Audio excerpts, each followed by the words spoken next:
Hello, everybody. Welcome to the channel. Hello, Alex. It's lovely to see you in chat. Hello to everybody else who might be joining us. It's lovely to have all of you here. We're back in the garage. I decided, one, the gardens haven't arrived yet. Didn't expect them to actually get here before the stream today, so that makes sense. And then two, I am so sunbaked from yesterday, being outside for like 3-ish hours, 3.5 hours or so. And I decided I didn't want to be out in the sun for that long today. So we're undercover in the garage.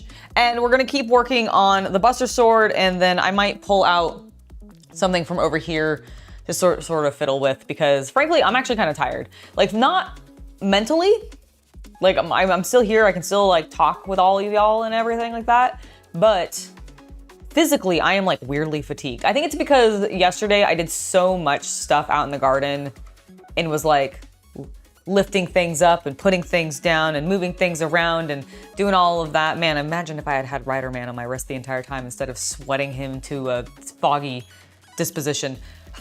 He's fine now though. We fixed him, he's good. Everything's clear and everything's fine. He works great, it's great. I was very happy about that. But yeah, so like, basically, instead of having to, like, because I did all of that yesterday, my body is just very fatigued. And I'm like, man, I haven't worked that hard, like physical labor-wise, in a while. It felt good, but now my legs and my feet ache. Also, my shoes got way more wet yesterday than I meant for them, and they are still drying. Which I'm a little sad about, because those are like my favorite pair of sneakers to wear. But, oh well, I've got my combat boots on today. So. Let's go ahead and probably go ahead and just get started on working on this. I'm gonna probably move a little slowly, be thorough, and we're just gonna chill. It's gonna be a pretty chill day. So hope you guys are excited for that. I am excited because tomorrow, one of the other reasons I'm kind of keeping it chill today is because tomorrow I have a stream with Shay on our spicy pages, and I'm very excited for that, and I haven't done one in a while with her. They're always fun, especially when I have her come over, but really I just enjoy doing those, period. I am worried we're gonna end up being fairly physical in that too, like doing a lot of dancing, a lot of like exercising and such, and so I'm like, I'm gonna conserve my energy today so that I can burst it all out tomorrow. It's actually a very busy upcoming filming week. I'm kind of excited for it. Like, it's gonna be tiring, but it'll be fulfilling, which I'm very excited for. All right, I'm gonna go ahead and get my mask on, and we will get started on sanding. I can step out of the room though. Yep. Makes sense to me. Don't want you breathing stuff in.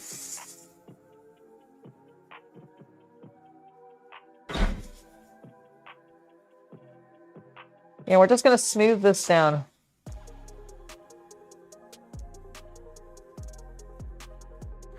Oh.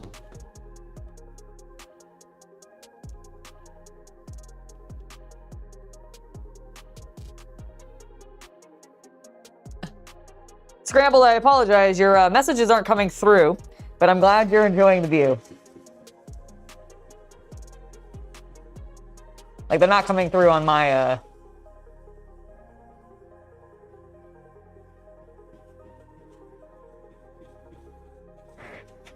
I can't fight back. I didn't say it was that tired. I didn't say I couldn't fight back. I'm gonna blow some of this dust away, clear our crevasses. Pretty good. Looks pretty good.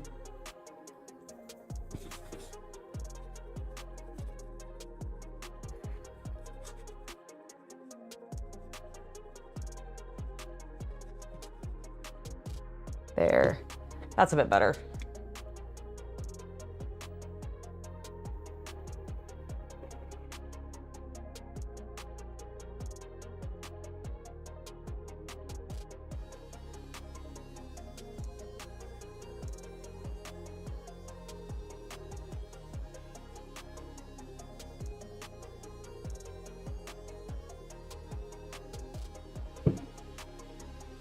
That's even better. Maybe got a little loud. I actually don't know how much the that's being muted for you guys. I assume the scritching is, but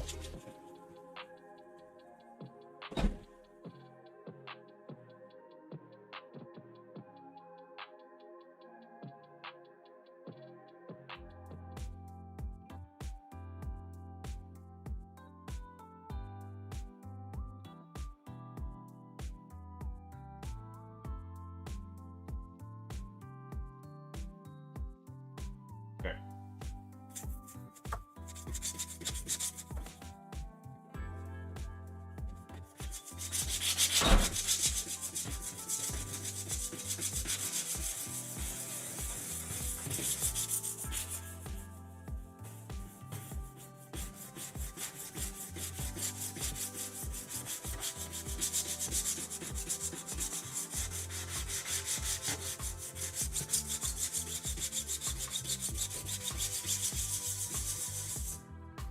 that looks pretty smooth. I'm gonna go ahead and blow the stuff off my legs as well as off the sword.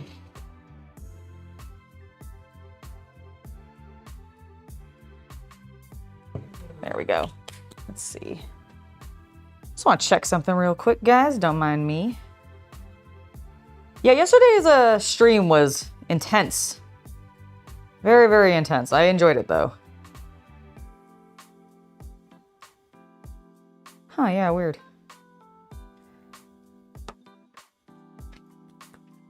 I'm a workaholic? No, I have too many hobbies, Corsair.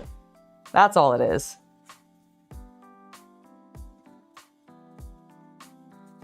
That's all it is.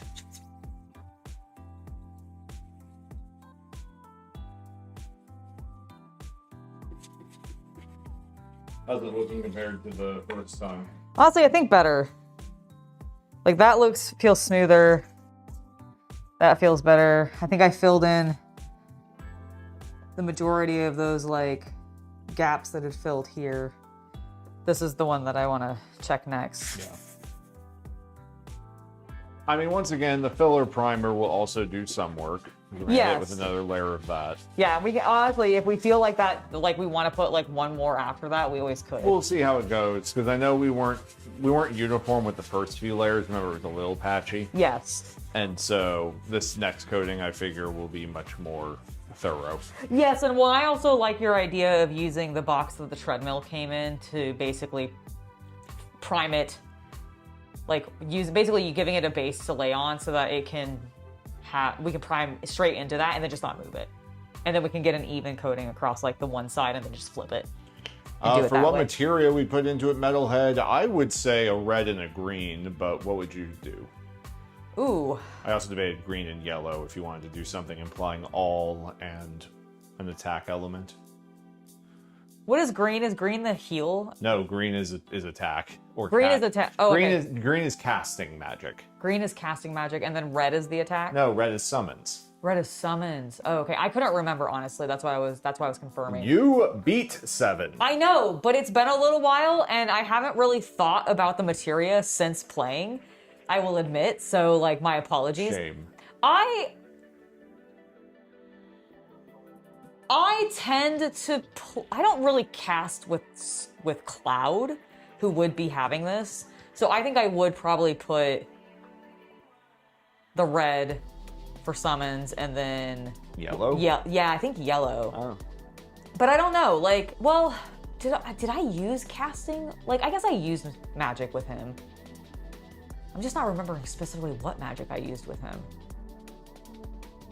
But I'm certain I must have, because I feel like I end up using magic with a lot of the characters in Final Fantasies, like just across the board. You do.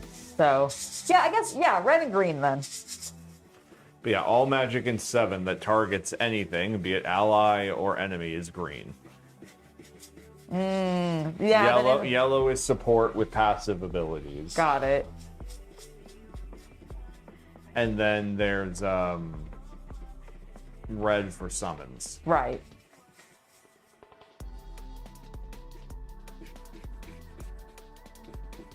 Can you double Is there summon? a blue? Sorry? Can you put 2 reds in? Of course. Okay, just wasn't sure. Is there a blue? I don't remember. Yeah, it's been a while. I'm trying to remember because, like, I remember enemy skill was yellow. But I'm trying to remember what, like, HP up and MP up were. I don't remember. Hello, God of Knockers. It's lovely to see you.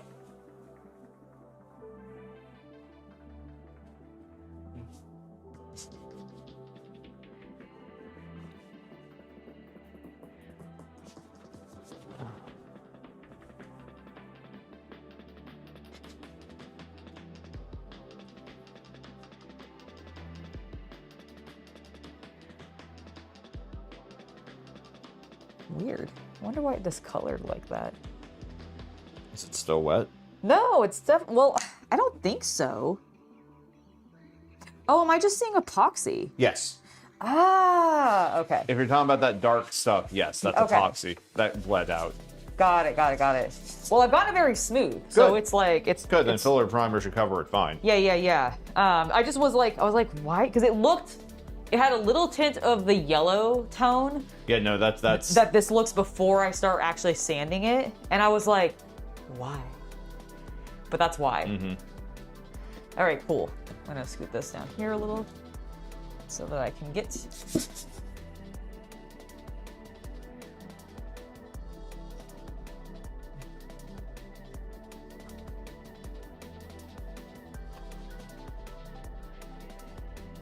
Yeah, so this is where she had to reconstruct like the last third of an inch with green stuff.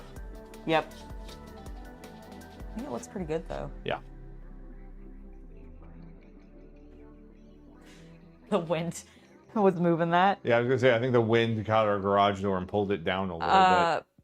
Just don't. I'm gonna blow this way. So can you stand behind me so that I can?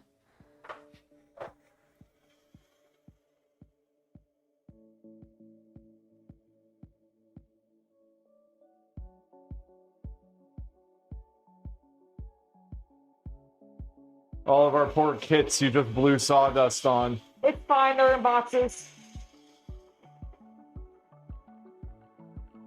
All right, I'm gonna flip it. You should be able to come back over now.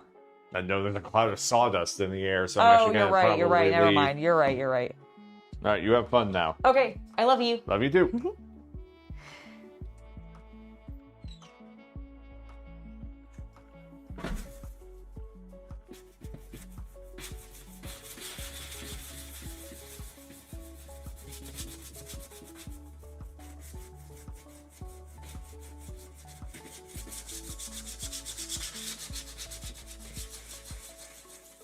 Yeah, this filled in really nicely too, which is great.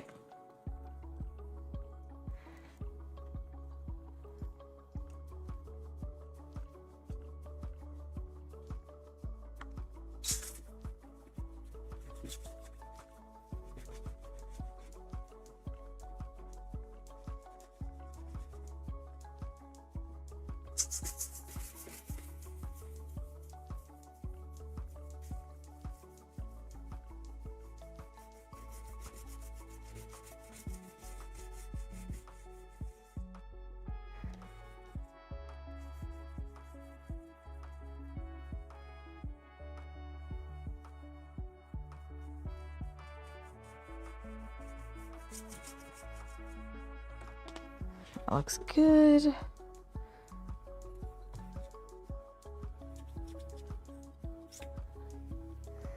All right, let's do the other end of the tip.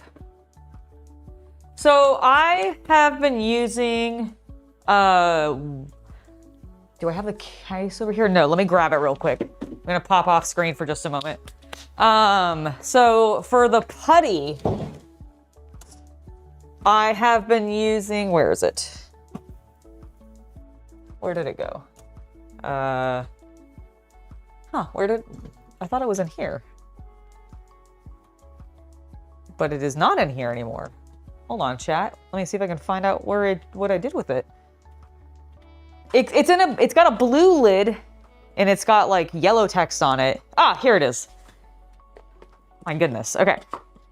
So for the wood putty, I've been using this plastic wood DAP stuff. Hashtag not sponsored. I might be switching over to Bondo because a lot of the like Star Wars and other like costume people that I follow on like YouTube and stuff, they all use Bondo. And I'm just like, oh, is that like, maybe I should just do that. Like I have seen like a content creator recommend this, but like everybody else that I've seen tends to use Bondo, and I don't know, and they're about the same price from my memory, because I did look at Bondo before. So I think I'm just gonna switch over to that. For ease? I don't know, it just seems like it's a little easier to work with. I'm not really sure. But, I mean, this stuff has been working good. I just kind of wanted to try the other one and be like, which one do I like working with more?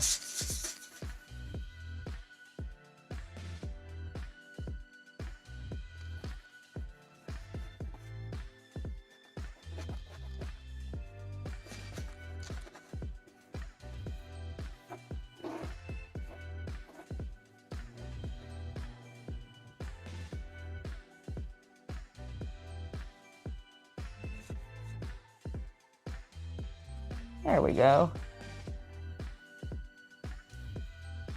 Yay! I feel like I've officially corrected my error on what I did with the tip.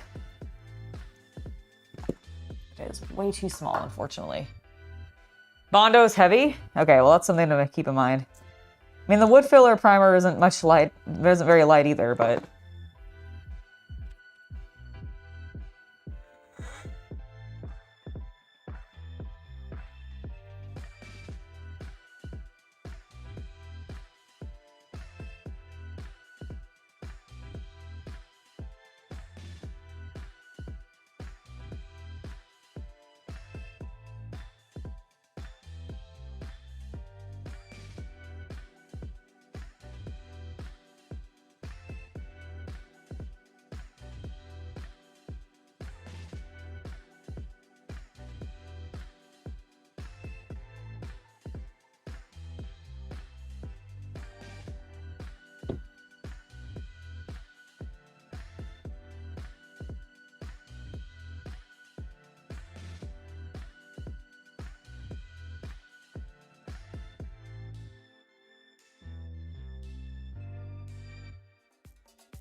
I blew a little bit of dust towards the computer, so I figured I might as well just kind of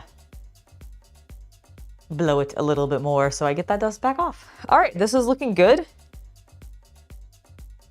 I want to do a little bit of cleanup here. Do I have like, oh, good crack. I needed that.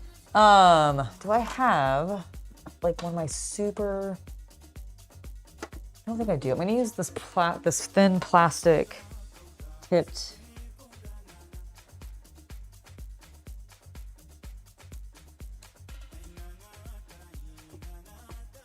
So I have a little bit of like wood filler in here still. I want to try to get rid of it without damaging the piece.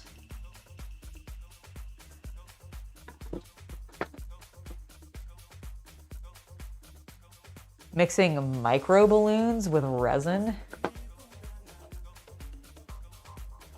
What are micro balloons? Also, I don't like working with resin, like just on principle.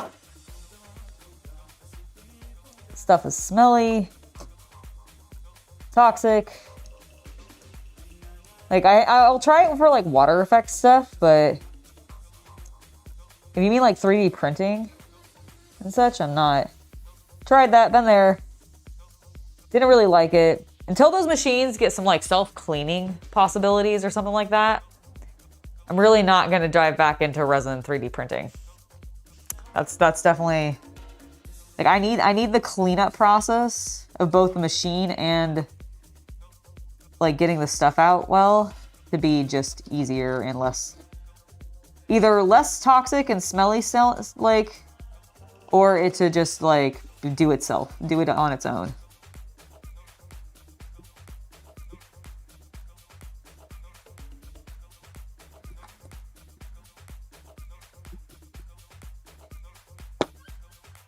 Feels pretty good. Hello, Kojo. How are you doing?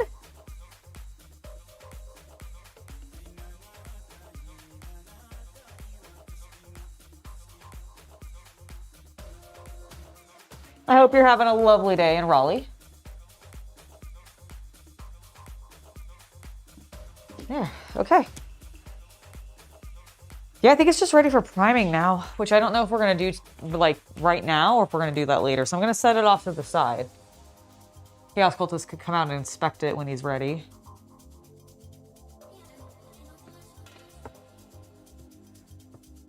Yeah. Should be good. I think we're well clear from the door. I'm just gonna check that swing real quick.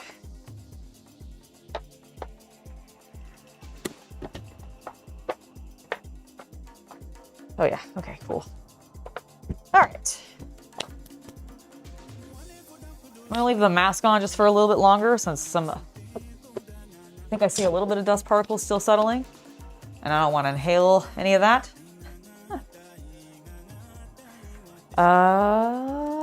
Where's my water? Well, I guess I shouldn't have water if I said I'm gonna leave my mask on for a little bit longer. What I can do is move this out of the way. Nice. Clean up this. Boop. Let's actually get this here.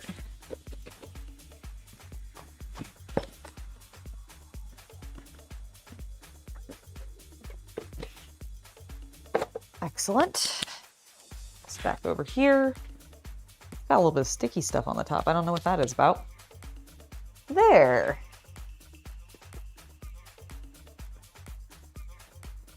All right, it's probably okay.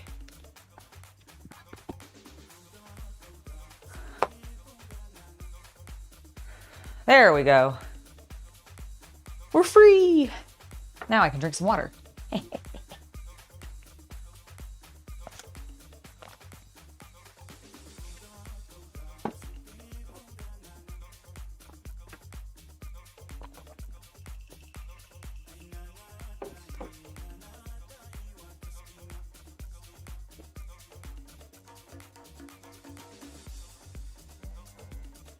Also, I just wanted to say hello to all 20 plus of you that are hanging out with me. Hopefully you're having a good time. Is anybody working on any projects right now while you're hanging out? I need to figure out actually what I want to do from here. Cause like I can probably we might be able to do some priming in a little bit once Chaos Cultist comes back. Potentially. Cause we can just step outside and do it into the box and everything, which would be cool. What else should I work on? You know, I was thinking about potentially, I have this little guy. And I will admit, this is from a Gundam series I don't think I've watched specifically, because it's V Gundam. Not G Gundam, but V Gundam. So I have this little guy, and I've been thinking about, like, he's been tempting me, because he's small. Ooh, and he's metallic. How fun. But like, see, he's only a couple sprues, so I was thinking I might end up building him on the stream. How many hours do I have with my... basically how many hours have I put in on it? Ooh, I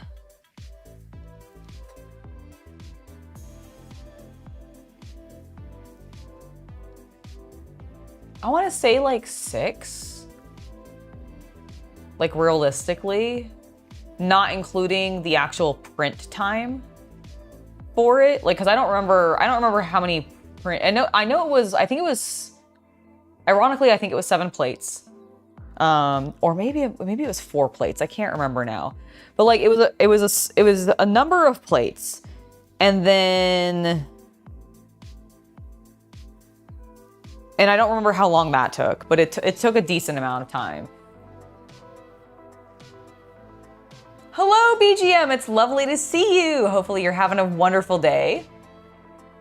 From Kenya, nice. That's awesome. Well, lovely to have you as part of our chat. Please feel free to chat all you want.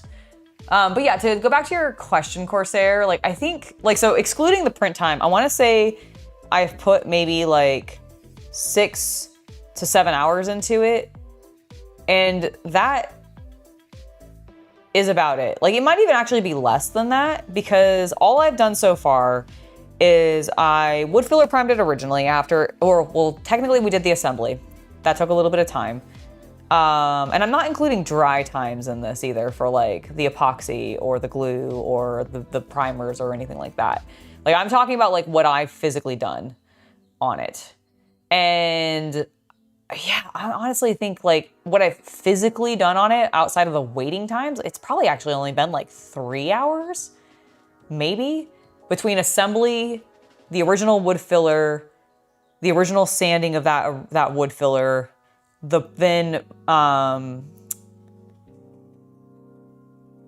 brain's blanking on the brand name. Rust-Oleum, the Rust-Oleum filler primer then spray. And then I never sanded it after that because I broke the tip. I then did like a little bit of repair on that tip, which took me like 20 minutes. And most of that was mixing, like maybe a half an hour. Most of that was like mixing the green stuff. And then we've just spent like, a little bit of time on it on Tuesday, maybe an hour sanding things. And that's mostly because I was chatting with you guys. And then today we've now sanded it again, and I'm gonna have to like spray prime it, but that's gonna take like at most 20 minutes to spray prime, but then it's gonna have to sit, you know. Like if you want to include like the waiting time for everything to dry, yeah, I would say it's been a couple of days worth of time, like 36 hours, probably like closer to, yeah, probably 36. 36 seems right. Maybe 48, because of some of the dry times, like on the, like I really let the green stuff solidify for like a full day and a half before even like poking at it. So like, if you consider that kind of stuff, I mean, there's also been gaps between when I've been able to work on it. Because technically I started working on this thing in December or January. I can't remember when we printed it now originally, but like, it's been a while. But that's because I literally just was like, it's too cold to do anything with this. And I set it aside for like at least a month and a half, which is really kind of what I've done with a lot of the props recently, just because it's either been way too cold for me to be in this space, and so I haven't wanted to be in here doing projects, and some of the stuff I just don't want to do in my house because it brings a lot of chems in, or it creates a lot of debris, like a lot of dust, like the sanding and everything. So didn't really want to deal with any of that. And so I postponed like a lot of prop work for a while. But we don't have to anymore because we can be in the garage again. Honestly, I'm very, very... Green stuff is a 2-part epoxy putty that you can use for sculpting. It's what the tip of the sword is, because the original tip of the sword, which was the PLA plastic that we extruded to shape it into the sword in the first place, we broke it off. Mostly What happened is it got broken, it snapped to the side, I went to go fix it, and then I just completely broke the entire thing. Because I lifted it up against the ceiling in here without thinking, because my brain was stupid, after the repair had dried and was fixed, and then I just snapped the entire rest of the tip off at that same seam line. So then I repaired it with green stuff, just to try to get it to stick a little bit better. But yeah, it comes in like in various sizes. Like you can get various like ounce amounts of it. I tend to get mine from my local game store, or if you want to order online, Green Stuff World sells a bunch of different styles. And I do have some of theirs, and I get some from my local game stores, like they are carried there. But basically it'll be a yellow and blue putty that you'll then need to mix, roughly equal parts of it. Do I have a hobby spray booth for catching the sanding dust? No, I don't. I have like a small one for like smaller miniatures for doing like airbrushing, which I have like primed some small things into because it catches all of the aerosol spray that comes out and it vents it through the door. But because I'm in the garage and I do have my garage door like cracked about halfway, well, a little less now because the wind brought it down a little bit, it seemed. Sorry, I just need to crack my neck there. So I'm not really super worried about ventilation in here. I've got some good airflow. I even have a secondary door I can open if I really wanted to have like a cross breeze, if I was like super worried about things, but I'm really not. Down the line, like, would it be cool to have a hobby spray booth? Sure, but I don't know where I'd put it. Like, I genuinely, like, in the current home that we're living in, I genuinely feel like I have maxed our space efficiency because of like how many hobbies we have and what we like to do. I don't know if I'd have space to actually add in a spray booth, because that would have like, especially a spray booth for something as large as like some of the props, like the Buster Sword, for doing like that sanding and everything, that would be huge. It would need to be such a large, like it would need to be so like wide, you know, like it would need to be the length of the Husky bench in order for it to be functional, because I would want to have a little bit of wiggle room to get large things in and get things out. Yeah, I can show you here. It's this. This is Green Stuff. So they, like over time, if you really like just let this sit for ages, these two epoxies, these two putties will harden on their own. But technically they don't actually harden until you mix them together. So it comes in this like little strip, and then you cut off equal parts, and then you mix those two parts together until they're this like, almost like this color green. It's a little bit more like, it's a little darker, but it's basically that. And yeah, it's just a 2-part epoxy. Here's the... Are we not spraying? Well, I didn't know if you wanted to on screen or not. Here's the... Just showing you like the instructions on the back. Oh yes, absolutely. I was also thinking afterwards I might start building this little guy because he's only a couple of sprues. That's cute. But yes, absolutely. I just didn't know. I was waiting for you to come back so that I could, because I didn't want to be off camera for a bunch while things were getting set up. Do we want to do it in here and just open the door completely? Okay. Cool. Yeah. Okay, that's fine. Not worried about it. Okie dokie.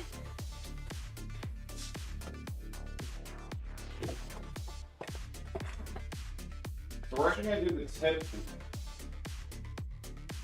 Oh, are you not on? Am I on? Yes, I am. No, I'm back on. All right, so I think we're gonna do, because I'm scared about the tip. We'll do that last. Okay. And that way it can be held up into the air. Yep. The other thing I'm thinking is we should go ahead and set up a drying area, since we're probably gonna want to do one half at a time. Yeah. Okay, what I'm thinking is I'm gonna clear some space over here, and that way we can just lay it. Well, no. What we're gonna do is we're gonna use those two trays. Step back because you're out of frame. Step back because you're out of frame. Oh, sorry. So we'll set up those 2 trays. And you want to put the box across? No, not at all. Oh, for the drawing space. Yes. I'm sorry. Yes, I'm I understanding. hadn't changed subjects. I get Sorry. you. I get you. I had changed subjects slightly. Okay, got it. And I think we'll just do one side Yes. and then the other side. Yes. What do you think of that? I think so. Now, the one thing I will ask is we won't, if we do spray the entire thing, handle and... Yeah, I know. I'm thinking Okay. about what to do. I have a suggestion. What is it? What if, because that is pretty stable, the horse, we could Yeah. pull it away from the wall, put the box on that to spray into it. That way the tip is already loose. And like, because we'll still be able to hit it. We can put some like cardboard behind it to prevent it from hitting the wall as we spray. Mm-hmm. But like basically, yeah, it can be like that, but on that table. And then we don't have to move it at all. It can just dry on that table. Okay. Okay, I think Yeah, that's... I'll start clearing this while you're entertaining. Yes. Absolutely, yes. Oh yeah, no problem.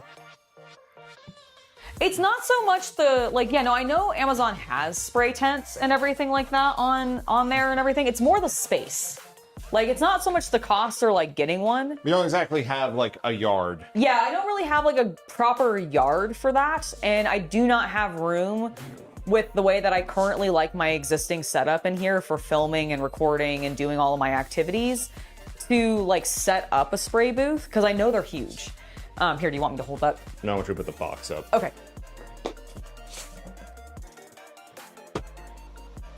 Yeah, you can have the tip facing this way if you want. That way it's not towards the door. I don't want it in front of our stuff. Oh, I understand. That works. Yeah. And then, yeah, I guess let's... Oh, we do want to open this for venting.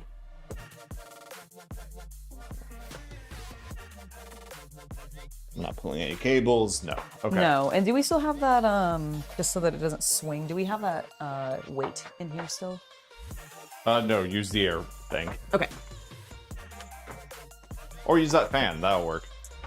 By air thing, I thought you meant the fan. I 'cause it meant the technically air moves purifier. I couldn't remember the Oh. word purifier. My bad. My bad. I took the air thing to be the fan, which moves air. So technically, I feel like that's still... it's still valid. You are not wrong, ma'am. All right. All right.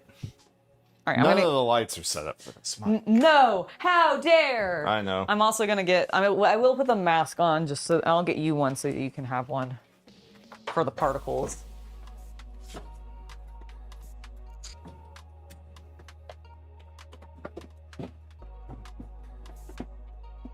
Let's do that. Oh, and then I can start shaking the Rust-Oleum. Here you go.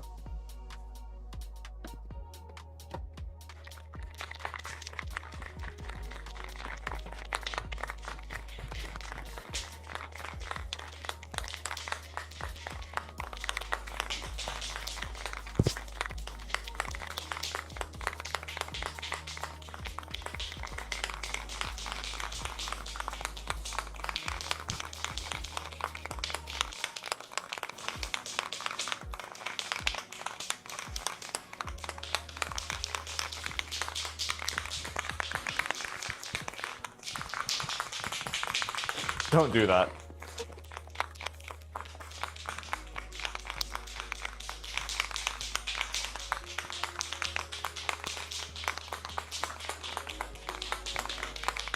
Here, let me adjust the camera angle a little bit. Okay.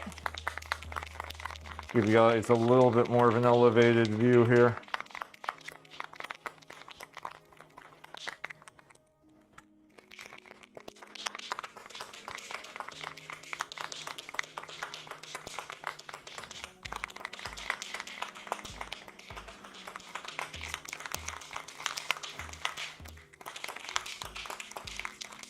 All right, so I'd say let's go ahead and start. With this. No, I was actually gonna say maybe not the handle. Okay. I'm still a little scared of spray priming that too fully. Oh, because of these? Yeah. I don't think it's gonna be... Like, I'll do it lightly. All right, do whatever you want. Okay. Oh, and before you begin, Yes. just because you have all that black clothing on and I am a little scared for Oh, you. yeah, that's fair. Here, let's just go ahead and slip that on. Sounds good. Turn your back. Yep. My super heavy duty apron. All right. Should I put gloves on, you think? I'm gonna take him off. Yeah. Temporary. Please don't get dirty. All right. Rider man is safe. I think I've shook this enough. Here, you shake it a little bit.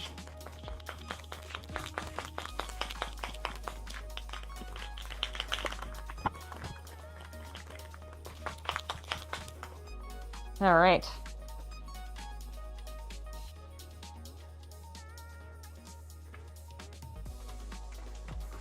Oh, you know, that's our last can. Oh, is it? Yeah. Okay.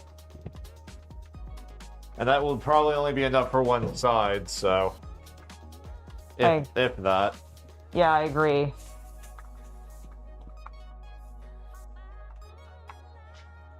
I can say with confidence the stuff is going out the window. Yes, I can see it as a cloud. Good.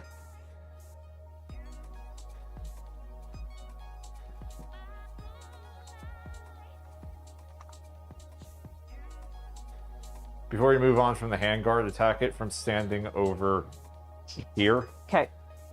Is the can already empty? Nope. Okay.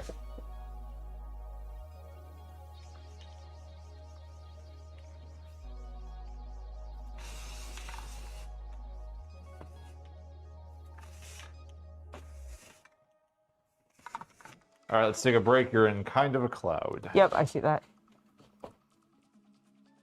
Here, I'm gonna, just to help the airflow. What I'm going to do is I'm actually going to go ahead and I'm going to open the garage door completely as well. Cool.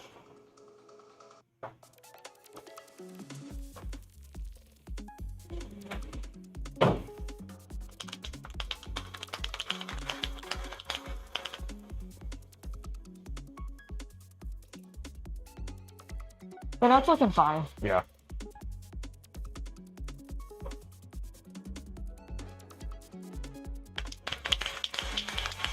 Definitely needs some more from here on the side.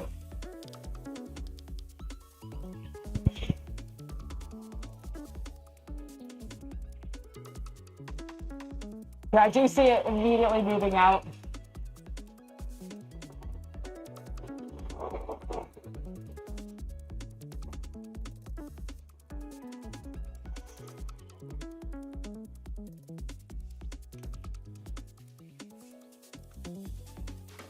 I'm not going to worry too much about the spine since we only have this much. Here you go. Yep.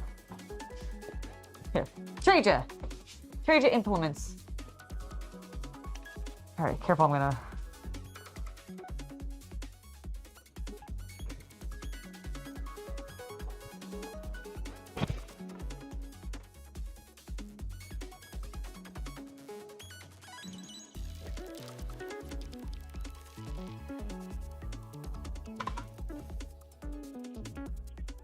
All right, I think that area is good. Yep.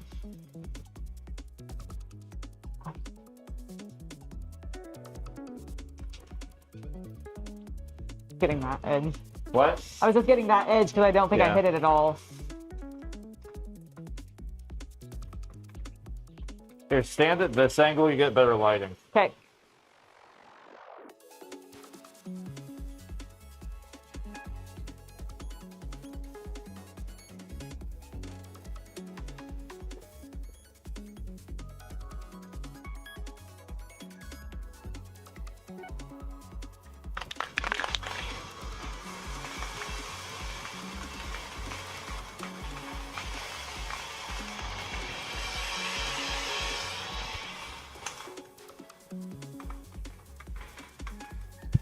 Yeah, a heat gun would work well to dry the primer. The thing is, we don't actually have enough primer today.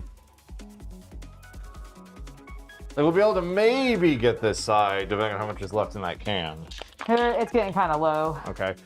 Hit along here. Yeah, I see that.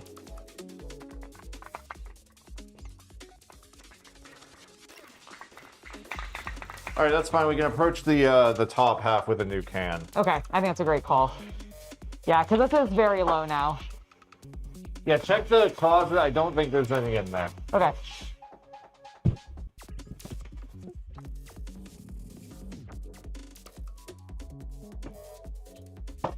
Nope. We have some other, like, Rust-Oleums, but they're not the filler primer, you're right.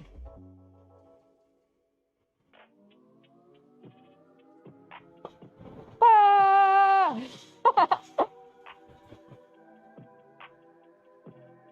Yeah, because we're not trying to dry it quicker. We're just trying to get the fumes out of the room quicker. Yeah, exactly. Yeah, I think that's looking pretty good. No, it really is. Like, it needs a little bit more in that section. Yeah. But, like, that's kind of where we stopped. Don't touch it. It's kind of weird looking. I know, it's because of the particles, I think, yeah. as they were getting blown. But that's all going to sand down, so I'm not really worried about it. Yeah, because that seems looking really nice. That seems looking really nice. Even this one, for as weird as it is right now. Yeah, no, I completely agree. And that'll sand out. Yep. Well, and also the nice thing, too, about this, like, happening is we can kind of let this coat dry. We'll go get some more primer. Hit this side again when we finish that. And then we can just kind of do the same thing. Like, we can hit it once, let it dry, and then hit it again on the same side. And then I'll just sand it. We can just do 2 coats. You're completely off camera. Oh, sorry. We can do 2 coats, basically before I do the next sanding process. I figured, depending on what we want to do tonight, we can just run over and grab, because Ace, I think, that's where I've been getting the... Yeah. So we can do that. So that'll be cool. Yeah. How's it? It's cleared. It's pretty well. Yeah. I was like, I don't really smell it anymore. So no. Perfect. All right. Well, then I think what we're going to do for the rest of the stream then is, I think I'm going to work on that little Gundam. Okay. Just because I want to do something kind of chill. I am tired. Yes, I'm going to come back over here. And I think that'll be fun.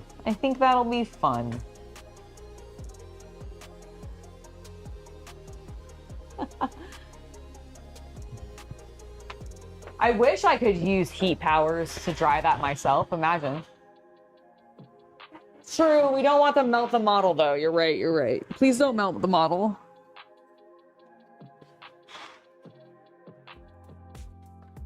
Alrighty. There we go. Oh, be careful. I was gonna say. With what? I was gonna say before you close that door, because I don't know how close it is. Yeah, I was gonna say. Okay, I'm gonna push it towards you. Just support that. Thank you. All right, push it back towards me a little. Yeah, I was gonna say we don't need to open that back up until we're priming again. So, and I'm just turning it this way so that we don't bump into the tip immediately. There we go. Woo! All right. Alrighty. So yeah, I think we'll just go ahead and I'm just gonna bring this guy here.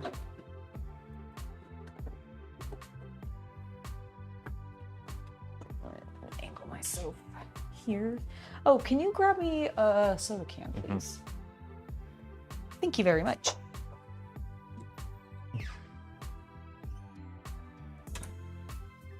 Olum primer? I don't know if I've seen that. For soda can. Is it like, can you get that in the States? And also, what is it? What makes it superior to Rust-Oleum? Thank you. I said a can of soda? No, you said a soda can. Oh my god. I told you, Chet. I told you. What do you mean you told me? Wait, you were talking to them. I didn't notice. I didn't notice that you were talking to them. Try some cans of Rust-Oleum primer. Quart cans? Quart cans? I don't know what that is. A quart can of Rust-Oleum primer?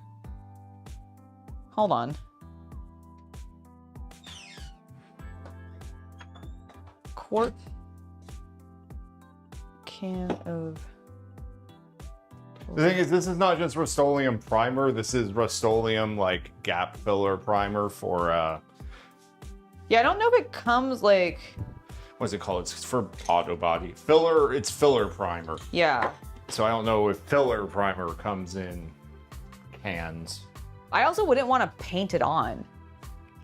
No, that's why I'm saying I'm not sure. Oh, that does come in cans though. Okay, cool. Is it something you're supposed to load into a gun though? I don't know. Honestly, yeah, that's looking good. Good. You can get it at AutoZone, so I'm guessing so. It's probably you're meant to. There's some speckling because we used the bottom of that can, I think. That's fine, but again, that's gonna sand out. I'm not really worried about that.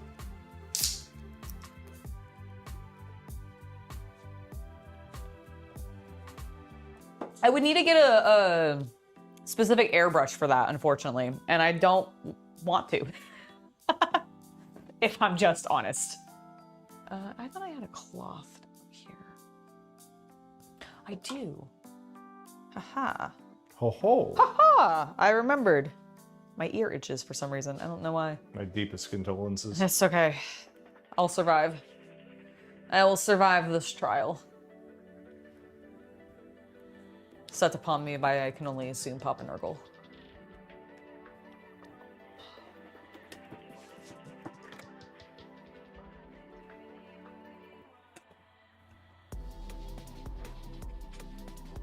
I don't want to hand brush it on.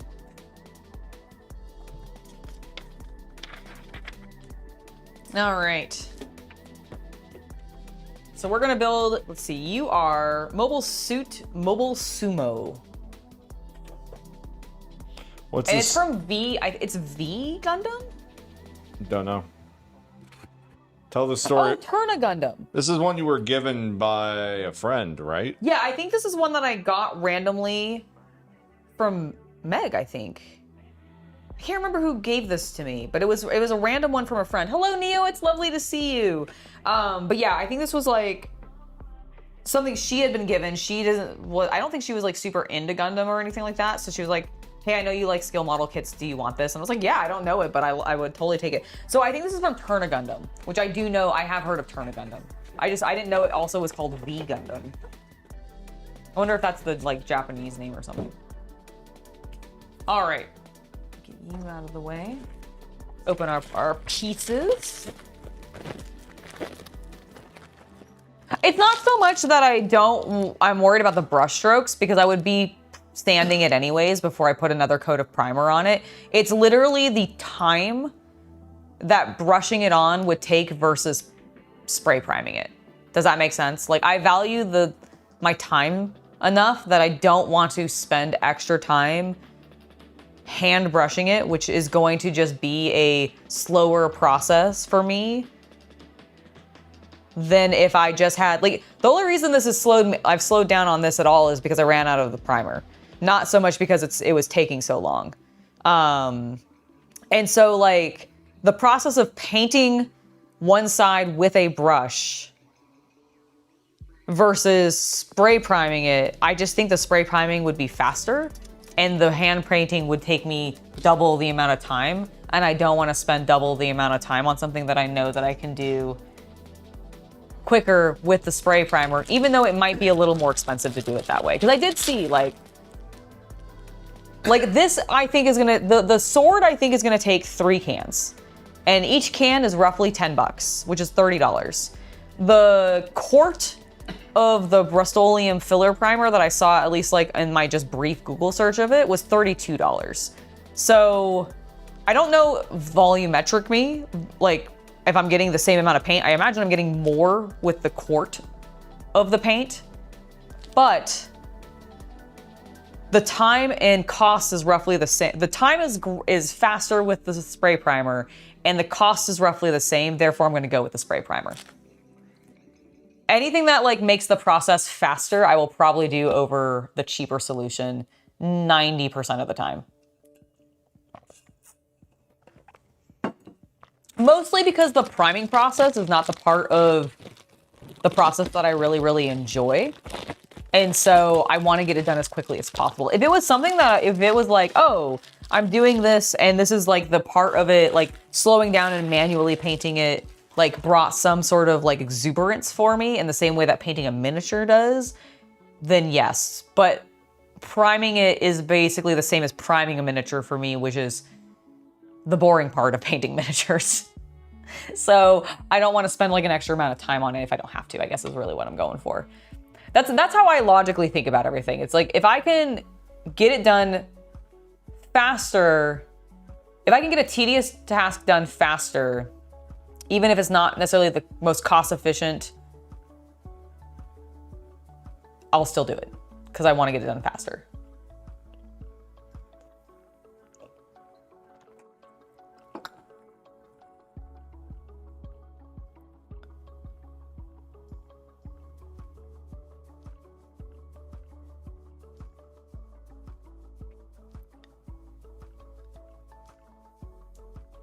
She used 4 tins of paint on her wall? Holy cow. Well, I can imagine the room might stink if she was like, I mean, if the paint was still drying, especially. Did she use spray paint to do that? That would be, I would not recommend that. All right. Let's see, let's find our first, oh, there's our stickers. Let's see, is this is A2. Okay, so A2, A1. We've got our PC, B2, and then what are you? What is this one? Here's A4, which has a single piece on it. Weird. And this is B1. Okay, this is B1. So B1 and 2, PC, and then A1 and 2, and AC, or A4. Wait, where's A3? Oh, A3 is technically these. Huh? Interesting, okay. A, I'm assuming A1.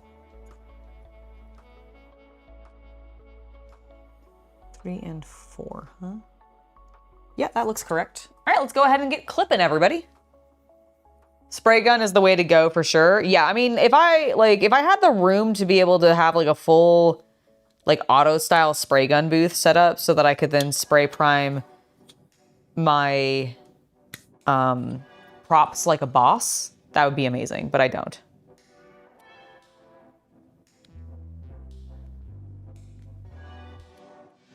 I sadly do not. Where is... I thought I brought him back out here. What?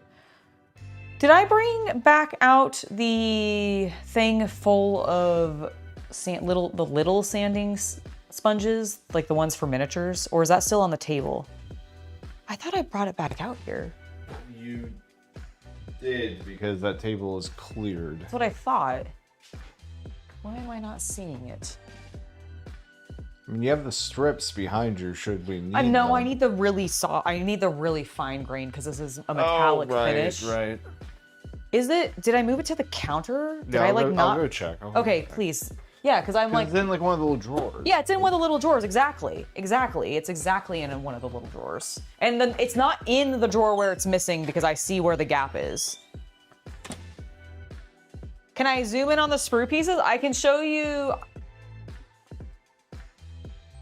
them up close. So here's the A, or here's, yeah, A1 You and did 2. the thing where I tell you to put something away God and damn you it, I just was move it from one table to the table I am next to it. so sorry about that. I want to find. Can I zoom up the sprue parts? Yeah, I was actually showing them up close so that he could see. So here's A1 and 2, which is mostly the outer shell because this particular mech is metallic silver. And then here is B1 and 2. Oh, thank you. Yeah, I took that off when I was spraying I know. And then, so here's B1 and 2. And then here are the interior, like more soft, like flexible pieces. It's on this more flexible plastic for the joints so that they can move, which is pretty fun. Here, move the box for me. Oh yes, here you go. Here, what we can do is... Oh, if you want to set that up, absolutely. Yeah, what do you want me? You want this over here or up here? No, go ahead and have it be there. Okay. Because then I can use this as like, this is where I'm putting things and they can see the action here. Okay. We'll get a second camera set up for you. Hello, Joshua. It's lovely to see you.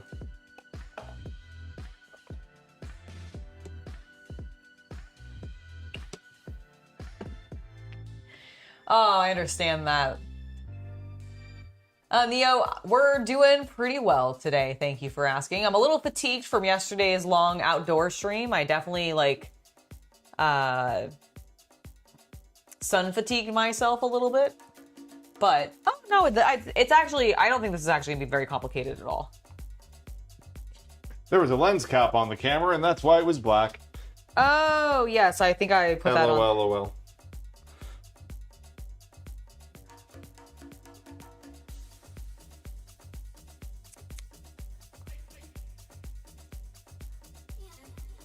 Full screen.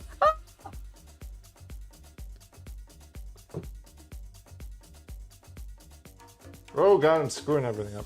Ah, you're fine, you're fine. Oh, it's okay, you can go watch it if you want later on. It's on demand. That's probably a bit too big.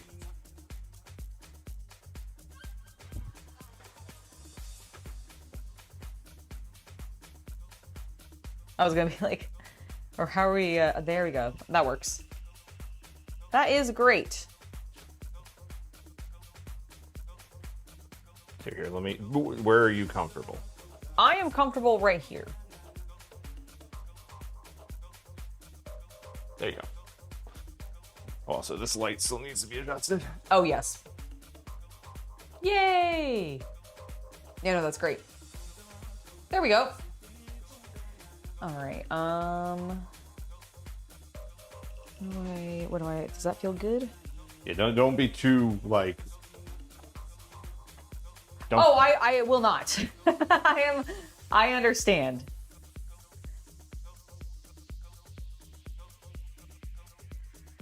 Yep, I got to wear my sun hat all day. For everybody that was concerned about a sunburn, the slight pinkiness that I had yesterday is completely gone already. As I told you, I kind of insta-tan.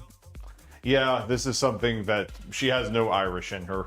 But yeah, ever since college, she has just like, ever since even if she just gets like slightly burnt, like she can even be completely crab red burnt, but within 48 hours, she just tans. Yeah. It's her more Mediterranean background, I think. I actually don't know. I think so, because like I've never done one of those like. And your parents never did either. As far as I know. Not that they have ever told me. Yeah. I've never done the DNA test either, but both my parents did. So yes. I can kind of guess what I can put together what mine is. But I have been told by them that the mix is English, Irish, French.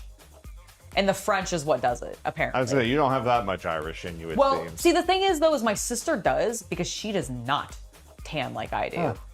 I just have more of whatever ethnicity in there helps me tan. The chart worked out better in your... Yeah, exactly. On the sun tanning. On the sun tanning, at least, yeah. But yeah, because like my sister... Oh, yes, thank you. Yeah, she burns and then she's burnt for a while. Whereas me and my mom both like tan like instantly. It's weird.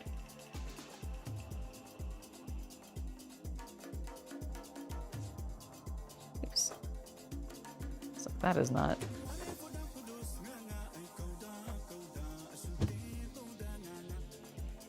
Suction.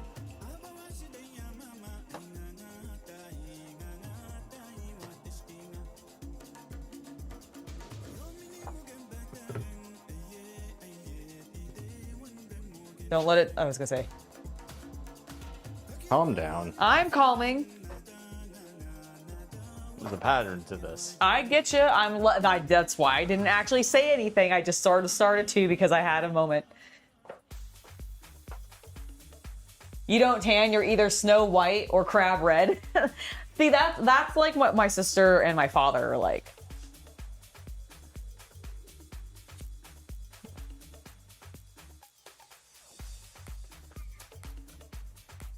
But I'm a weirdo freak that tans like after a day, sometimes less. Do you want me to move where I have this camera? Oh, sorry. No. I will be back down here. I don't want your back to hurt. No, it should be fine.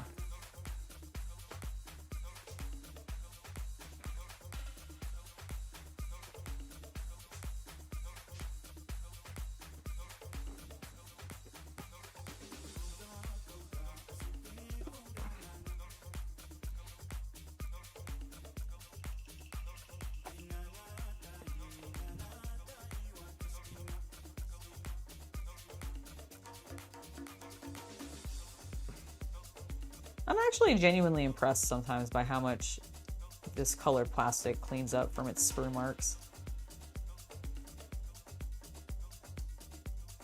It's almost like we designed it that way. I mean, obviously, yes, they did, but I'm just like, it makes me sit there and go, why do other scale model companies not try this then? Like, what is it that Bandai has? Like, do they have a, like, license on, like, this, like, or, Possibly. a I patent would also is the word I guess it meant? might just be because they're able to make so much of it. Maybe. Like, I don't know, in the plastic space, after Lego, they gotta be the largest user of that type of plastic. Yeah, the extrusion plastic. I would guesstimate of all toy companies. Yeah, I would also have to actually guesstimate that Like as Bandai, well. because I'm not just talking about model kits. Bandai also covers, like, I think they own the SHF, I think they do too. but they I'm also not have 100% all of, like, the Power Rangers toys, and not by Power Rangers toys, I mean Super Sentai. Basically, any, like, Japanese toy is Bandai. Yeah, it seems And then that they way. license out to, like, Thailand and China too. So unless there's, like, just a major Chinese brand. Which there might be. I don't know about that. But Yeah, like, I just suspect they're the largest. they're at least like one of the next largest, like, recognizable ones. And yes, Luke, my hair does turn more red in the sun, particularly my beard. However, as I get grayer, you know.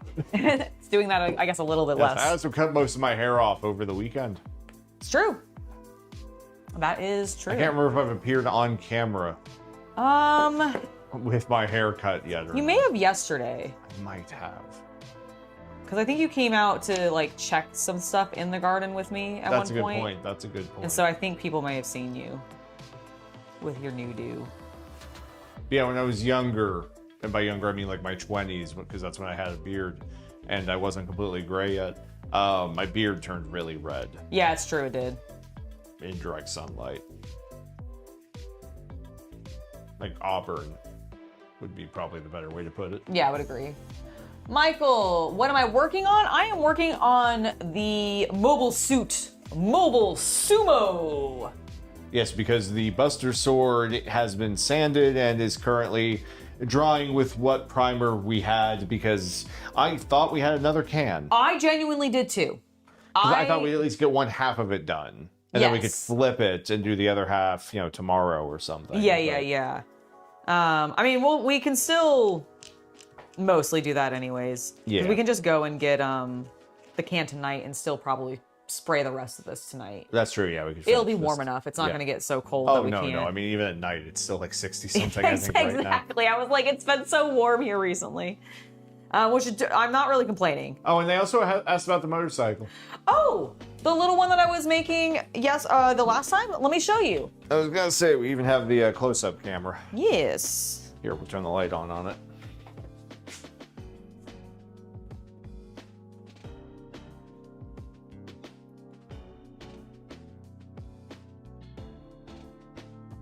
There's the motorcycle. Yep, let me just focus.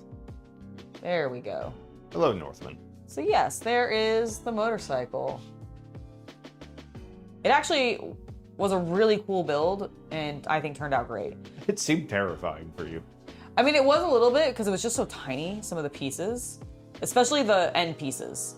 Like, these two mirrors on the handlebars were the scariest thing to put on there. I can imagine. Because it was just the stem in the mirror itself, and it had to get shoved in this little hole, and sometimes the holes were tight. And because it's on this really long, flimsy stem, I was like, oh, please don't break. But thankfully, it went great. And I'm very, very pleased with how it turned out. And now it just sits behind me on my desk until I'm ready to put my shocker symbol on it. I don't know if I should do, like, I haven't decided if I want to do the eagle, like the eagle belt, or... No, if it's on the motorcycle, it needs to be the like, grasshopper shocker symbol. Can you show me what that looks like? Because I was also thinking of just doing the mask. Like the shocker, like, putty mask, basically. But is there a shocker, like, grasshopper symbol that I'm forgetting? Yes. Okay. It would have been his logo if he had actually become a full monster. Oh. Yeah, it is a mini Yamaha RZ250. Oh my god, he's part of Team Rocket. You hadn't noticed those? No, I hadn't noticed. Let me see if I can find the Shin Kamen Rider. Oh my god, that is so cool. Yeah, no, I don't think I had really noticed that specifically. That is awesome. I keep waking up, and most mornings, although today it was definitely Spider Beat. But I keep waking up to Tojima music being in my head, and specifically the one that spoofs the original Kamen Rider theme. Yes, yeah, I'd have to find a better picture of it, but there it is on the Shin bike. Oh, okay. But yeah, it's the symbol that Shocker gave the grasshopper minion, I see, or monster project. Yeah. Okay. So yeah, I guess it wouldn't. Yeah, but it's not actually a cyclone, right? So I guess you are right. Yeah, I don't. But it's not Cyclone. So I feel like it would be the. I'm gonna put the Aquila. You think I should do the Aquila? Well, it depends. If you wanted to be more accurate, I think they use the Aquila to mark their stuff. That is true. But if you just want to be cute about it, I'm sure the luchador mask is fine. I kind of want to be cute about it and just put a luchador mask on it. What would Disney need to do to get me to watch Star Wars? Again? I mean, I already still watch Star Wars. I don't need to do anything. I actively watch Star Wars currently. Never stopped. I mean, we haven't seen everything. I haven't seen everything, but I'm never gonna watch everything. And the mall show's coming out, I think, next month. Yes. Yeah. And if that's already out, yeah. But yeah. Actually, yeah, it is coming out because I remember specifically, I think it's debuting on like either the 5th or the 6th, and the only reason I know that is because I'm gonna be out of town and not unable to watch it because I won't have access to Disney Plus. Damn it! You'll be at your Star convention. Oh my god. But yes, so that will be happening, and so now Disney doesn't need to do anything. But you didn't finish Skeleton Crew. Well, who no one cares. I was like, okay, no, but who did? I guess, yeah, we've seen everything through the Boba Fett and Mando stuff. Yeah, the only thing we haven't finished watching. Oh no, that's actually Dune. I was thinking the Dune Prophecies. But no, you're right. PCB. Okay. So yeah, they don't really need to do anything to bring me back. I already watched Star Wars. Like we're certainly not as invested in it as we were, 4 years ago. Oh, of course not. But I still like it a bunch.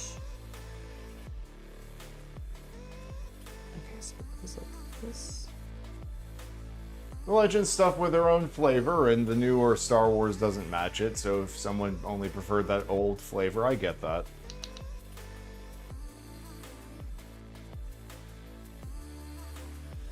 I mean, hell, I'm kind of that way about Warhammer. I prefer Warhammer 40k before the Sigtrix Maledictum or whatever the split in the galaxy was, and before all the Primarchs came back, and before every single Space Marine Legion happened to have all of its technology that it had during the Horus Heresy. They just forgot it in the garage somewhere. Yeah, I know, right? So I can understand the purists of Star Wars. Yeah. And here's the thing. I'm not like a purist in the sense that I read a bunch of the Legends material and I'm like, no, only That's is true. how You didn't come in until post-Disney anyway. I came in as a fan when the original prequels, so like episodes 1, 2, and 3 launched. That's when I got into Star Wars. I watched those, or I watched episode 1, and then like asked my dad, like, what are they referencing? And he was like, oh, they're referencing these old movies from the 70s / into the 80s, I think. And then you fell asleep in the middle No, of episode 4. I did not fall asleep in it. I watched all 3 of them. Actually, all in one day. I binged it because we had it on VHS. So I pulled out my VHS player in our basement because I remember where I was. I was in Virginia. I was in the basement down where my room was, but we had like a living like space in there too, where my sister and I had a TV that we were allowed to use. And there was a VHS player there because I was a massive Disney person and we had all of the Disney VHSs. So we still had one for a long time. And so I put my father's like original VHS copies. This was pre the updates. They're re-releasing them. Oh, really? The originals? This year. Oh, that's cool. Honestly, I might get them. I think it's happening in May. Oh, that's cool. Honestly, because of Star Wars month. Yeah. Yep. That makes sense. And so like so I watched them all. My takeaway from it was I enjoyed them. Didn't quite understand like the adult male obsession with it, but that's also because I found Luke fucking annoying as all hell. Like Luke was not attractive to me as a like preteen girl. He was an annoying little shit that I wanted to shut up. There are children outside, don't curse. Sorry, you're right. But basically I didn't like Luke at all. I liked Obi-Wan a lot. I liked Vader. I liked even like the Emperor. I mean, I liked the story. I just thought Luke himself was very annoying. And I didn't actually like Han Solo either. Like most of the main characters, I was just like, this isn't what I was expecting of these people. I think based off of the hype that was built around it and what I had been shown in episode 1. And so I was comparing it. So I still liked it, but it was not like my end-all be-all of content. And so I didn't really get back into Star Wars. I didn't really like... Basically... I'll play devil's advocate here, and I will say, I think the Obi-Wan show was, as Northman said, not bad. The thing is, what I would really say is, I don't think it's necessary. You could be a Star Wars fan, never watch it, and I would really say you have missed absolutely nothing. And that's probably the biggest, okay, with one exception, and that is the duel between Obi-Wan and Anakin, not as Vader, but when they do the flashback to them dueling as Jedi at the temple. Yes. And you don't need to watch the show for that. You can just watch the YouTube clip And as long as you're a Star Wars fan, you already know where this is happening in the timeline. You know who these two characters are. Great. You just got the best thing in Obi-Wan. Move on. Exactly. Exactly. But yeah, that's really the biggest thing I would say about Obi-Wan. It was just very forgettable. It really was. And like here's the other thing I want to just like say too about it, or at least my personal love of Star Wars. What actually realistically got me into Star Wars, like in the level that I have now become a collector and like a big fan of like certain characters, like Darth Maul. Like, yeah, I thought he was cool in the first, in episode 1 and 2, before he was split in half. So I was I've said this before, so forgive me for repeating myself. I was 12 when episode 1 came out. Uh-huh. And dear God, if that double-edged lightsaber Oh my God, yeah. did not land on my 12-year-old boy, like, psychology of being 100%. the coolest thing ever. It could, no, absolutely, absolutely. It really, really was, and I mean, I even fell in love with the lightsaber as well. That's one of the reasons that like Darth Maul was even on my radar to begin with. But my point is what actually got me into it was when I finally started watching Clone Wars. Like, if I had to actually attribute my obsession with Star Wars to any one thing, it would be the cartoons. Oh yeah. More so than any movie has ever drawn me into it. And I think that is the difference between me and a lot of the like hardcore OG fans. What about Rogue One? I still like Rogue One a lot, but honestly, it has declined in my favorites because Andor is so much better. Yeah. And it does not fit with it, in my personal opinion. It would be weird, like I'm sure someone's done a video on it of taking someone who has not seen either of them and then having them watch Andor and then Rogue One. Yeah, because like I want to know what their opinions, because I'm assuming they would know that Rogue One had come out years earlier. You would know immediately from looking at the actors. Yes. Because yeah, there's just, in hindsight, I feel like it suffers from the fact that in Rogue One you're going, yeah, but what about all these important people and things? that were left at the end of Andor. Yes. That seem like they should be kind of relevant, like most of the secondary characters at the Yavin base. Like, yes, I agree with you, Northman. I'm kind of the same way of like, at the time when Rogue One was brand new and they just released, 100% loved it. Actually, like, it was my favorite of the more recent movies that had come out. Oh, I still think it's very, very good. I agree. I'm just saying, like, if you compare it to Andor, it does it a disservice. Oh yes, that's what I'm saying. Yeah, I'm the same way. Is like, I look at it now though, and I'm like, like, I still like it, but it is not. Like, I'm not gonna gush about it the same way that I used to, because I now have the context of the entire 2 seasons of Andor that I watched, and I loved. Like, of all of the live-action TV shows that has also really brought me back into loving the universe, it was Andor. I mean, I adored what they did with that series. I want them desperately to do more like that. I do not need it to be about those characters again. It can be set in a completely different era. I don't really care. I don't think it's controversial to say, though, that if you were to have an awards show for, and one of the categories was greatest science fiction television series of all time, Andor would be in the nominees. Oh, absolutely. Absolutely. No, I completely agree. Because that, like, just the political drama, that, like, it is one of the best science fiction political dramas. How did we get here? I believe Northman asked me what Disney would need to do to bring me back into liking Star Wars. And I was like, I already like Star Wars. I'm going to be watching the Darth Maul animation. Again, animation's what brings me into Star Wars the most, because, oh my God. I feel like they're suffering from a major problem, though, with their, like, business. Yeah. Oh, yeah. With the business of Star Wars, right? Yes. Because I'm going to talk about, like, bring this back to tabletop gaming for a quick second. Yeah. Legion, Shatterpoint. I mean, Shatterpoint's over. Yeah, I was like, the fact that Shatterpoint is dead, yeah, I think speaks volumes. But they have the problem of, and I just think this is an interesting topic, of because Star Wars is defined, you only have what Disney has released. The developers cannot create new things, really. Right.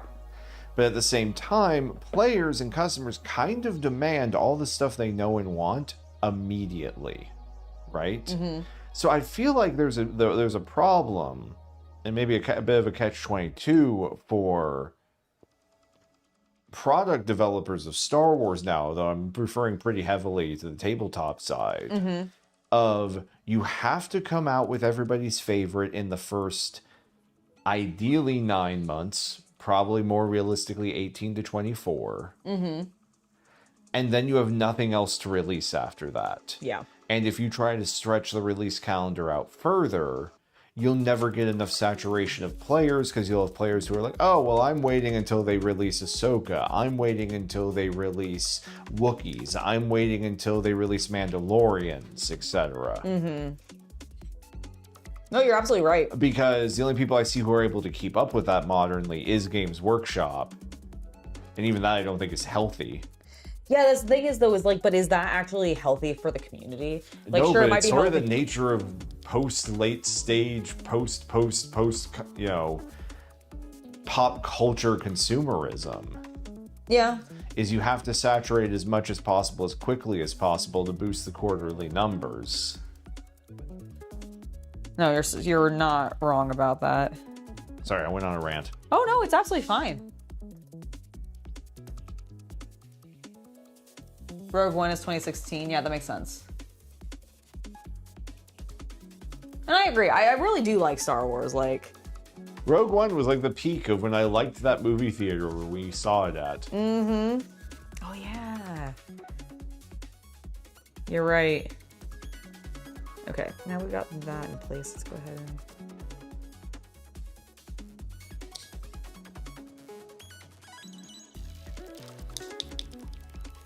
It's very satisfying. Are you sure your back isn't going to hurt doing that? Yeah. Okay. Oh, shit. Uh-oh. Oh, I was like, why is this not going together? Because one of my pieces slipped out.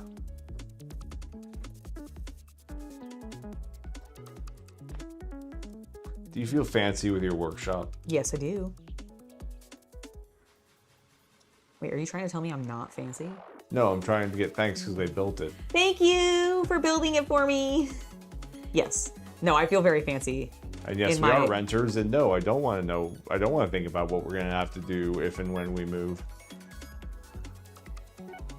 It's an uncomfortable thought. Let's not think about it. Yeah, it is. What am I going to do with all my plants? Oh, hey, Havman, please don't worry about being late. I'm sorry you had to work the extra hours. I hope you got overtime. Yeah, I hope you got overtime too. And yeah, never worry about being late. It's all good. How was work today? Obviously, you had to work extra. You're tired, drained, but glad it's Friday. I'm glad it's Friday for you too. That's true. You're gonna have the weekend off, so that's awesome.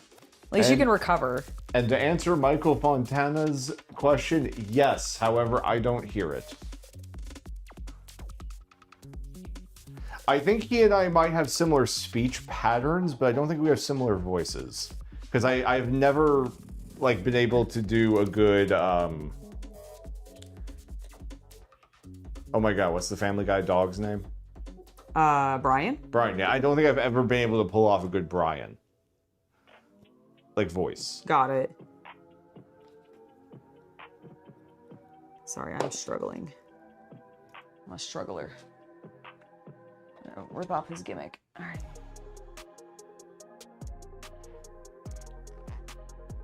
Do you think I sound like Seth MacFarlane? I don't know Seth MacFarlane's voice enough to identify that. Brian in Family Guy. I don't listen to Family Guy enough to remember his voice well enough. You're a millennial. What's wrong with you? A lot of things. We could probably get through the list faster if we listed what wasn't wrong with me.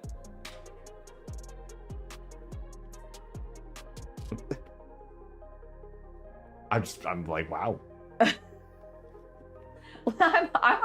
I'm a messed up person. But yes, Havman, thank you so much for the donation, and please don't worry about being late. I'm a 38-year-old man. I saw the first 5 seasons of Family Guy 8 times. The problem is I wasn't I never loved Family Guy. It was Adult Swim, man. Oh, I understand that. I think the thing is because I never basically, it wasn't important enough to me. I purged it from my brain. You know what else it was? What? Every time I would go on a business trip, back when I had what was called a job. Yes. At late night in the hotel rooms, the only cartoon that would be on or show I'd bother wanting to watch would be Family Guy. Yeah, because one of the major networks always showed 2 hours of it every night for some reason. You know, I do think which city I was in. It just always was. That makes sense. It was sort of like how I ended up watching was it Gumball? Oh, it was either Gumball or Regular Show, one of the two. I don't think it was Regular Show. It was the one about the bunny family, who's an allegory for definitely at least a mixed race family. Bunny? I think weren't they cats? You're talking about the one with the blue cat kid it was a blue child. Yeah, look it up because I don't remember. I know what you're talking about, but I don't remember the name of the show anymore. Oh my god, please separate. I'm sorry. It's okay. I've just been struggling with this for this entire conversation, and the entire conversation has stressed me out during. Oh, and yes, it is The Amazing World of Gumball. Okay. It was because I was just stuck in a hotel room all day, and so it was marathoning on Cartoon Network, so I just ended up watching 2 seasons of it. And I was correct in almost everything. And what it is that his parents are a bunny and a cat. Okay. Awesome. I'm bothering her, folks, so I'm gonna get out of her No, you're way. not bothering me. I was stressed about what was happening in this because it wasn't doing what I wanted it to, and it was not coming apart. That you are in no way bothering me. I was just having anxiety about this piece. Yes, Havman is correct. But yes, I believe that's part of the possibly a metaphor for being a... Okay. I'm gonna... No, you're good. Head out. You good luck with that? No, it's done. I fixed it. It's not a problem anymore. We have resolved it. I mean, you can leave if you want to, but it is you're not bothering me and you are not causing problems. I was just struggling. And I was having a little bit of stress about it. But we're all good now and it's fixed. Everything is... That was how I watched We Bare Bears for the first time. Oh yeah, that was how you watched We Bare Bears for the first time. I love We Bare Bears. Well, at least what I saw of it. I haven't watched it in ages. Is it still going? No. Okay, I didn't think so. I think there's a disagreement between the like show owner and Nickelodeon. I could believe that. Yeah. I could believe that actually. But yeah, no, great show. I loved it. Those damn bears were so cute. I think I still have those socks. I have some like cute We Bare Bear socks.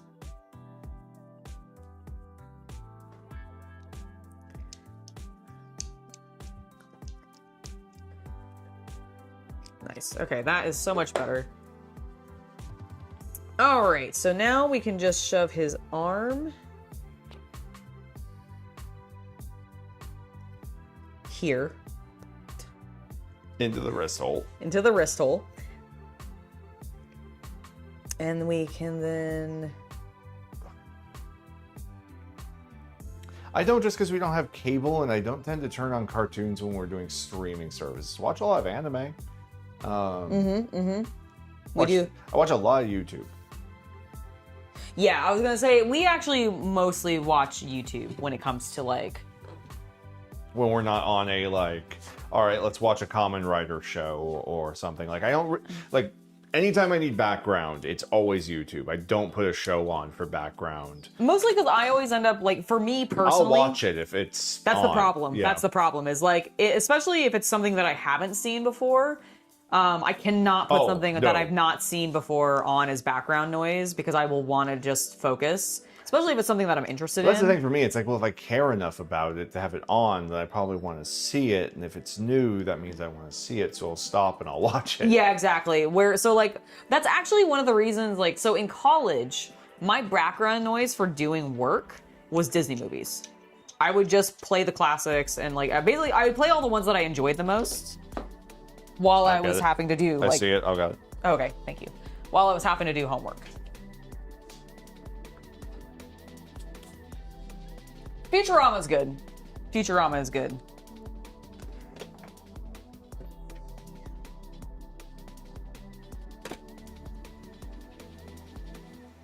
So does this go in?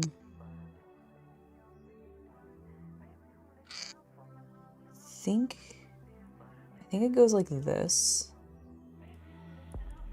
And then I think this is gonna go in here. Like so. Oh my God! All right, seems correct.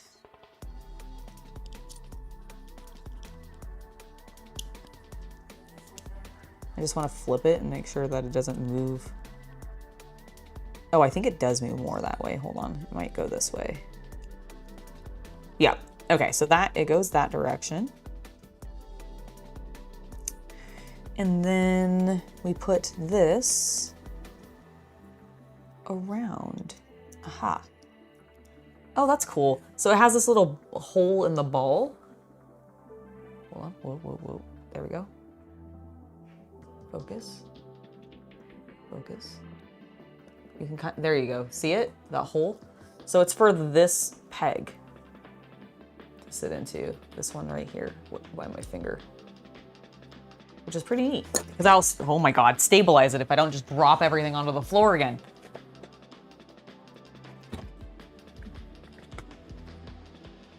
There we go. Whoopsie daisy.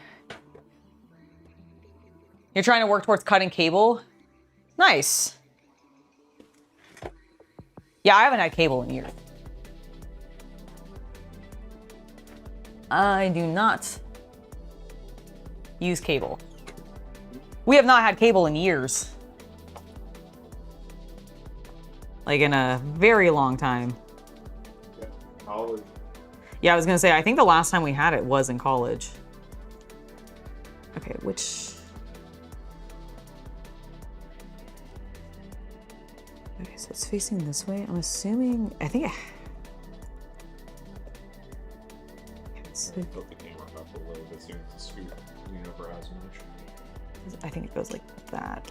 That looks correct. Do you mind if I go upstairs, or are you gonna be bored? No, absolutely go upstairs. Not a problem at all. I will. That looks correct, right? Yes. Okay, yeah, because I was like, I think it's going on. Yeah, it's on the side, outside where it's shoulder joint. Honestly, look at it's a pretty nice joint for how small of a kid it is. Oh yeah, like it's got. Scale, very. I mean, I'm just always impressed by like how much movement these kits get in comparison to like my Tamiya kits. Like. That's Bandai for you. I guess so, yeah.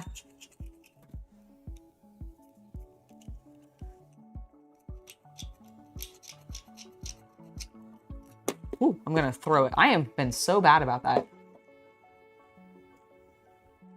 You want to get Hulu Live so you can still watch the live stuff you still watch? I mean, isn't like... Shouldn't you just get a Disney Plus subscription? Because then you get ESPN, Hulu, and all the stuff that's on Disney Plus? Because it's all the same company? Because I assume... Is that what Hulu Live is? Is Hulu Live like Hulu and ESPN, like their live sports combined or something like that? That's at least my assumption.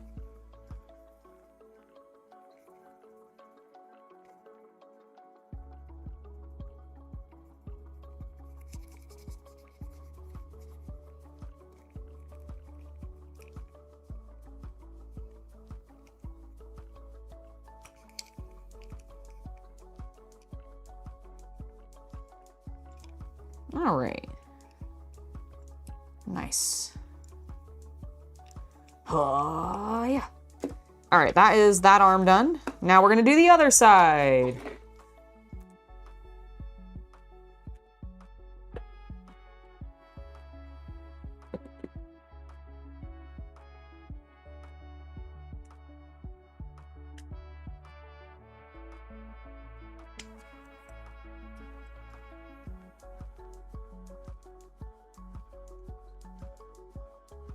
Yeah, I mostly YouTube is definitely what I watch the most as well.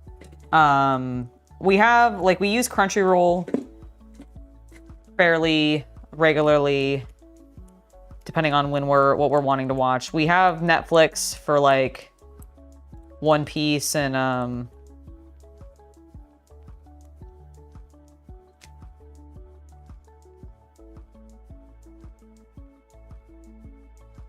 what else am I watching on Netflix right now? Fallout for Netflix and or for Fallout and One Piece. And then wait, is Fallout on? No, Fallout's on Amazon. Sorry. Fallout's on Amazon. I don't know what I was thinking there.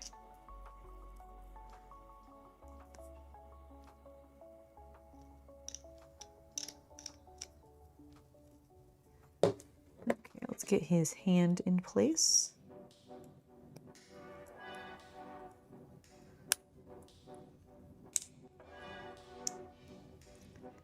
Ta-da. Excellent. Let's go ahead and smooth the knuckles. Okay, that's what I thought. It must have. I was like, it has to be, right? Because they're all owned by the same people, and I know they have a bundle.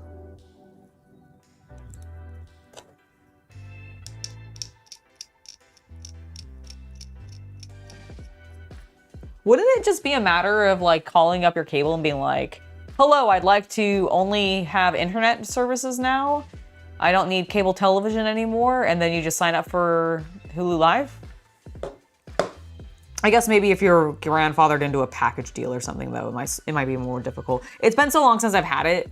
And when we moved here, we were just like, nah, fuck that shit. We ain't dealing with that again. Because I hated dealing with it in Georgia where we were before.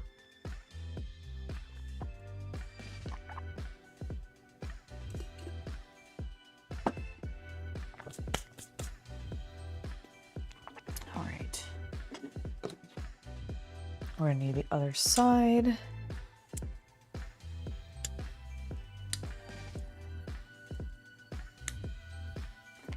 Oop.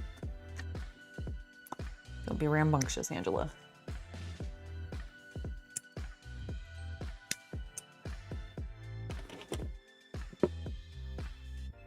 There you go. Oh, you know what? I'm gonna do a quick update to be like, working on this now.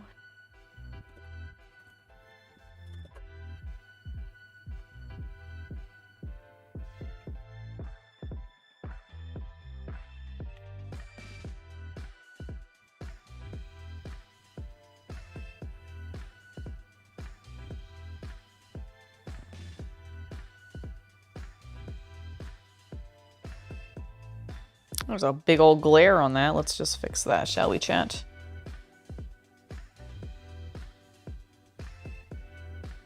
Boop.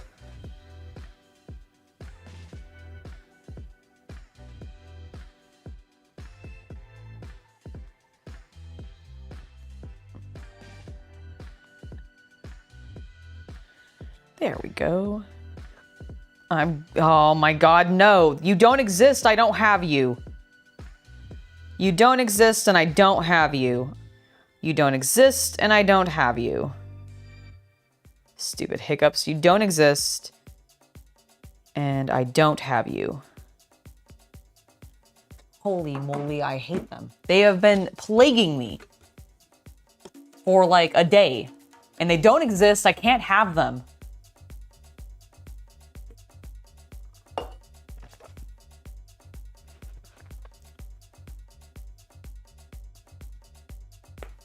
That doesn't surprise me. They charge an ass ton for cable.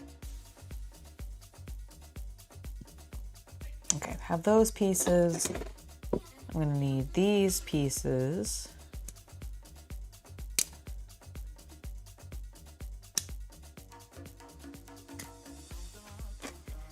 There we go. And then I believe we will also need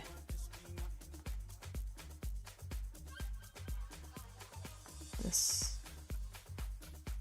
Oh shit, did I clip the wrong thing? Oh, I may have been a dum-dum. I am. I think I clipped the leg pieces out. Alright, that's fine. Put those back there and grab this. I don't know why I don't know what the hell my brain was thinking. I was just like, ah, yes, there's a gap there. That must be clearly the piece that the other half of the piece I need. No, Angela, it's not actually. Alright, so there's that. And what I actually think we need is 17 and 16. Is that what I clipped out? No, I definitely clipped out like 1 and 2. Whoops. All right, so here's 17 and 16. Here's the ball. A6 and 5, that's what I need. A6 and 5. That's the head.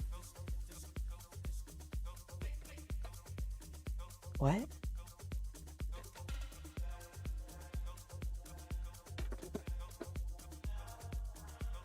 Oh my gosh, right there. I was just not recognizing the piece at all. Holy moly.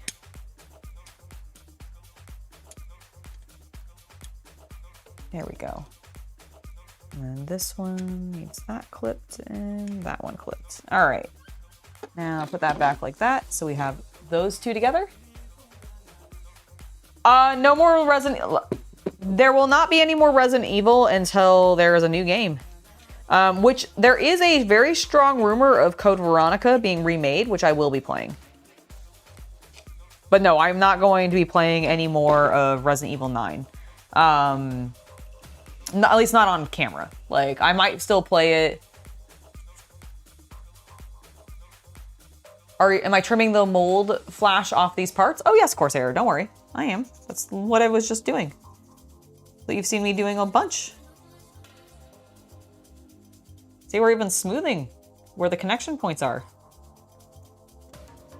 Yeah, no, I'm using my scraper. We're getting the extra off. But yeah, no, I'm not gonna be playing more Resident Evil 9 on stream, and until they come out with a new game, probably won't be coming back to it, because I've played 2, the remaster of 2. Did I play 8? I think I played 8. on the channel. I played 7 on the channel. I played 4's remake on the channel. So like when there's more Resident Evil for us to enjoy that is fresh and just not a repeat of what I've already done, absolutely. You've been weaning yourself off cable. You've been using Tubi for movies and background. Yeah, that's the, like, Tubi is, I think everybody has a love-hate relationship with Tubi because Tubi has a lot of really great stuff. They've even picked up some licenses for some things that I absolutely love. A la the Batman animated TV show, a lot of the cartoons, and there's a whole bunch of other stuff on there. And I've used Tubi to watch like Australian Lego Masters, for example, because it's available on there. And yes, I agree. It is annoying to have to deal with the commercials. But at this point, I'm like, I don't have to pay for it. It's a free service and they actually have a ton of stuff. So I'm kind of okay with it at this point. I think it's also because I did grow up on so much cable as a kid that I'm just like, okay, Tubi is my cable, but that I don't have to pay for. You see what I'm saying? Like, that's kind of how I just think about it. I just think about it as if, oh, this is cable television, minus me having a fee for it. So yeah, they're showing me commercials, but like, whatever. I'll get over it.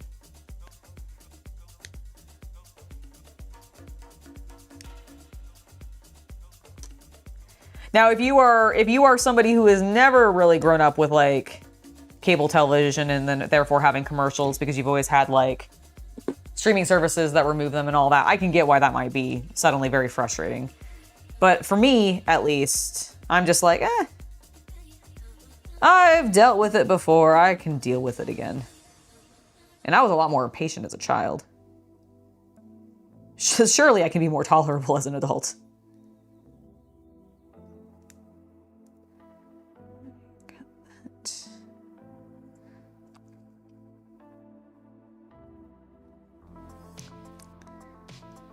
That needs to be facing up, of course. That faces there, and then this gets slotted in here. Maybe I shouldn't have put that in first. Where are some tweezers?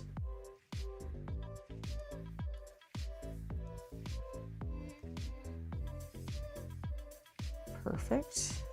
Oh my god, except not, because now they're really wedged in there. Ah, all right. Okay, now let's try not to fuck up the squeeze again, okay? Because that really stressed me out. Get into the hole. Yes. Good pieces. Oh my god, that was so much smoother than the last one.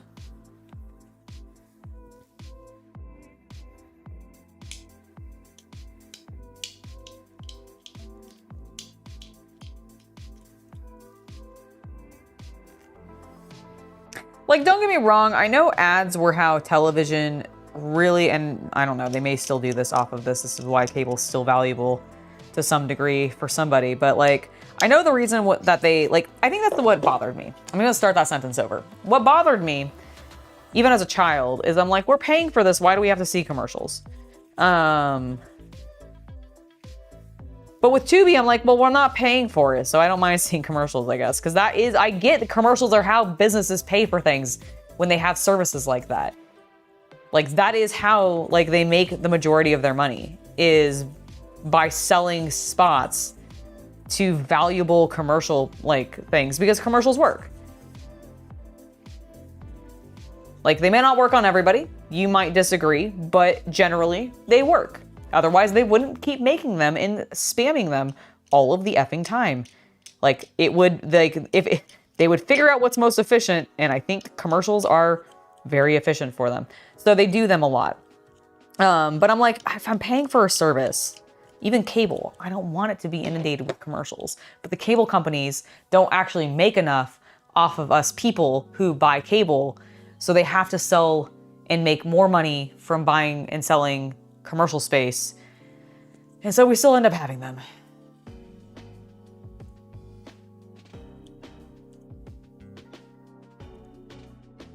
We are winning at Life Blood Bowl memes. Thank you for asking. Or at least I feel like I am. Hopefully you do too.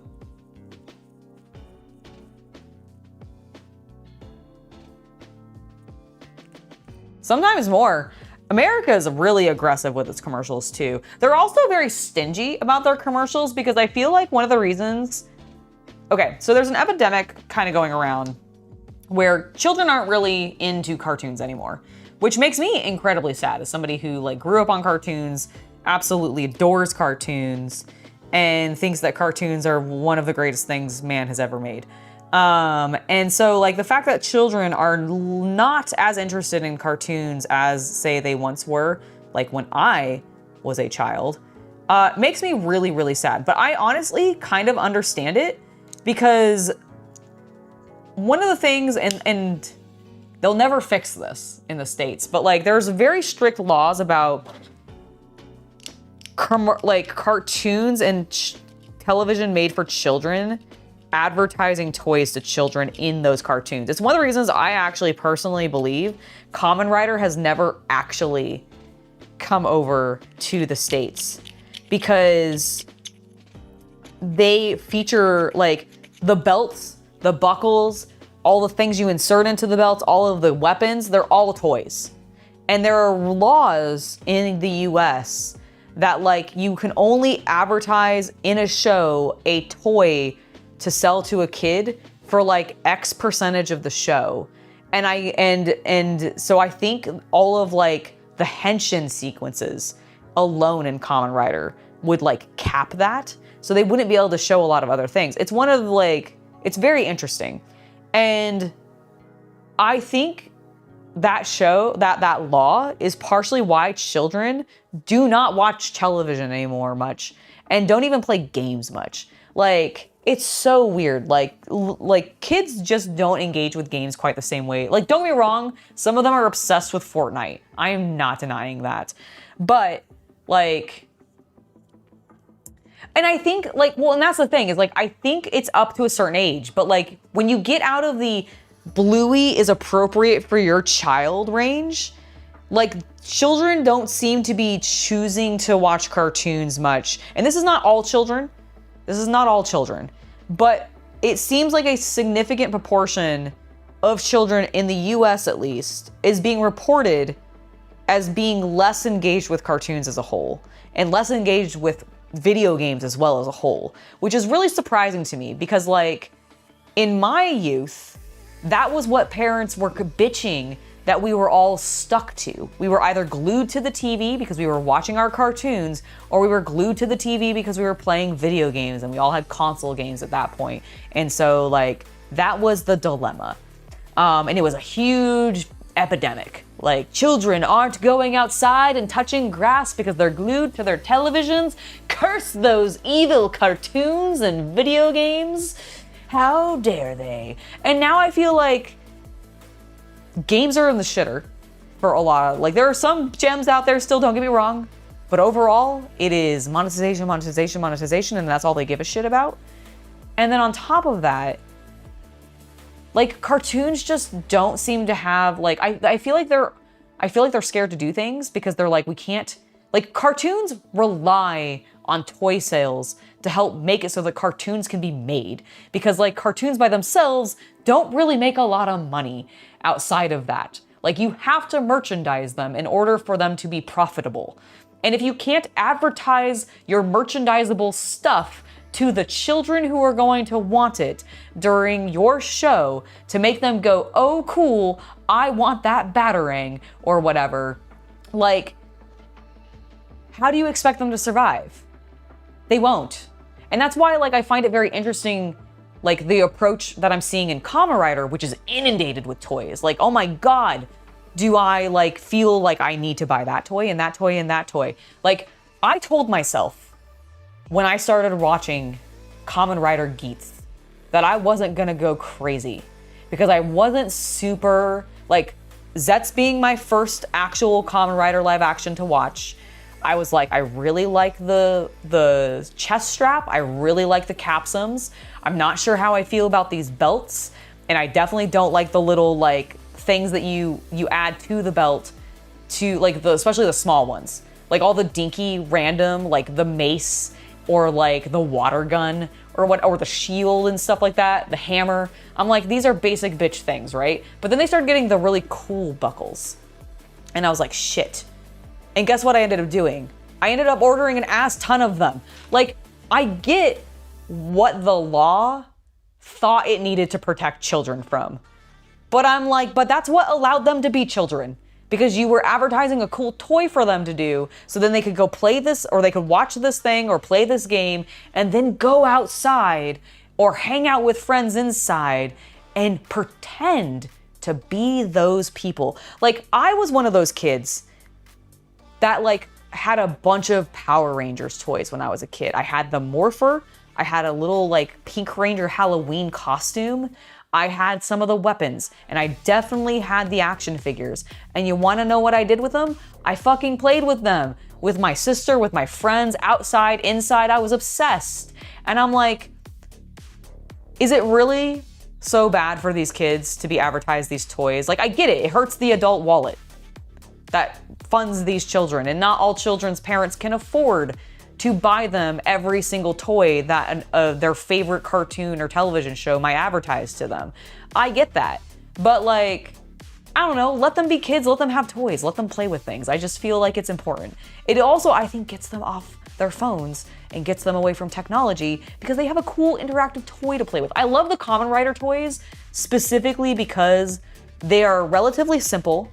They have some basic movement to them, and then they tend to have some flashing lights and some audio. And to me, that is a perfect combination for pretend play. And I think that's like, I don't know about like all children, and I definitely actually am very happy that in my particular neighborhood, I see kids out and about in parks playing with each other all the time and like playing pretend. And it makes me really, really happy to see. But I know that's not the case for all children, and I want all children to be able to play pretend and have fun. And like, I feel like this particular law really hinders that, and I feel like it's slightly outdated because I'm like, kids aren't even watching these things to be advertised to, so just let it happen so that maybe you can draw some of them in to actually enjoy cartoons again and enjoy television shows made for them again, because I feel like that's not happening and we're seeing that industry die. And I kind of love that industry. I love the animation industry. I love seeing the production and passion that adults put into making children's shows. Like, look at the history of just any Muppets production.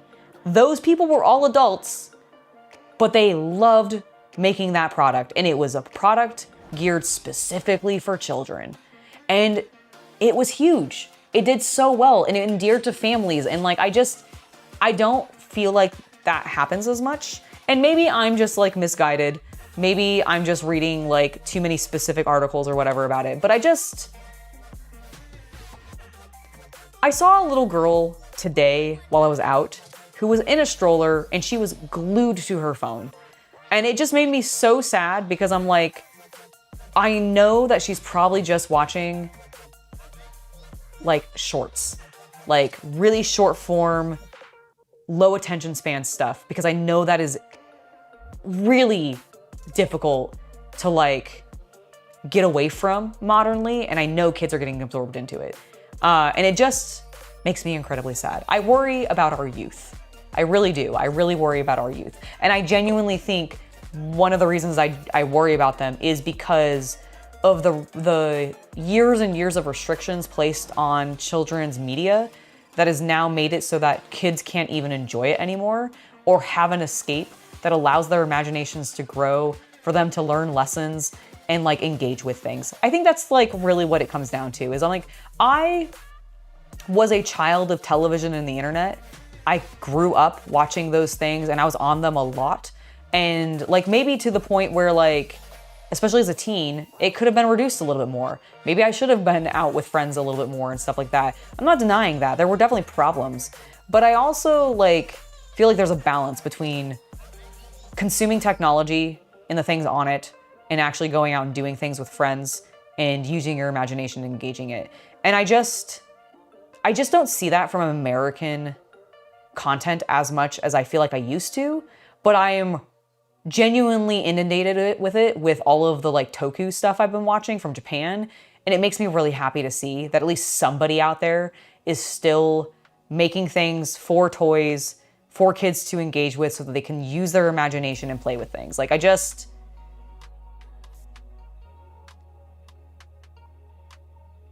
you don't see how that's any different than video games advertising microtransactions in them. Exactly. I completely agree. Like, it's one of the reasons why I'm like, I don't know. I feel like there's weird backwards rulings and like restrictions on certain kids' things, even though we do all of this stuff anyways. Like, we are constantly advertising to children in games, but we can't advertise to them on the television. And I don't know, it's just so weird. It's just such a weird thing. And again, like, there are problems with both. There is a balance to find both, but like, man, it just feels so different. And maybe it's just me, but I feel like some kids I see growing up way too fast because they aren't given the opportunity to actually play pretend and engage with those kinds of things as much as they should be, in my personal opinion. And therefore I feel like they're like anxious and worried about things that they should not be anxious and worried about yet. I also am so sad that modernly young people, like I think like, I don't know if it's Gen Z or if it starts with Gen Alpha, but like, I know that those younger gens, basically everybody below millennial, seems like they're very scared of just like being weirdos because they've grown up with such a social media culture around them that they're afraid of making themselves look like fools because it's going to end up on the internet probably, because that's how bullying has turned into, basically. And it makes me so sad because I'm like, I love being an idiot on camera. Like, it's so fun. I don't mind making an ass of myself, but I also am an adult and know who I am at this point and like don't have to be afraid of that. And I'm sad that kids have to be afraid of that. I want them to be goofy little idiots and do weird shit and not have to be afraid of doing weird shit because their imaginations take them that direction. I don't know. There's a lot of things about modern society that like makes me really sad because and it's one of the reasons why I am myself kind of a goofy person, because I want to bring that energy back into the world because I really miss it. Like I miss people not being afraid to do dumb shit, and not like bad dumb shit or like harmful dumb shit. I just mean like goofy fun. You are way too into this, you got way too passionate, you got way too excited, and you like squealed really loud or something, and like, or did a dumb dance because you just got so into whatever you were just watching or talking about or whatever, and you just had a burst of enjoyment and you couldn't control yourself, so you did a little jig or whatever. And it doesn't matter how dumb it looks, like you still could do it because it's an expression of joy. Dude, I feel like our laws are like 100 years behind. There are some that like people cling to that I'm like, this is irrelevant modernly because you are taking it completely out of context of when the era it was like written for. So yeah, I get you. Okay, let me get back to actually working on this thing now that I'm done ranting about how I worry about the youth.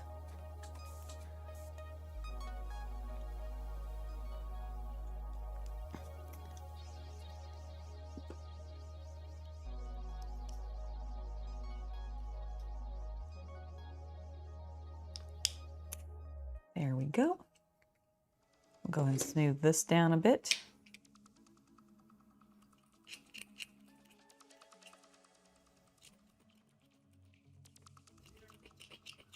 I just want people to be happy. Honestly, is really what I want. I just want everybody to be happy and to be able to live their lives.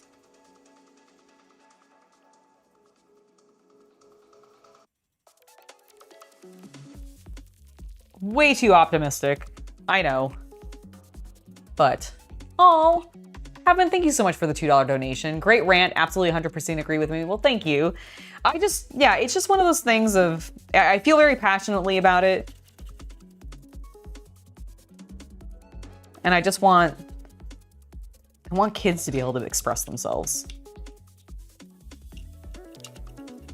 And sometimes I feel like, especially in America, in the grand old United States,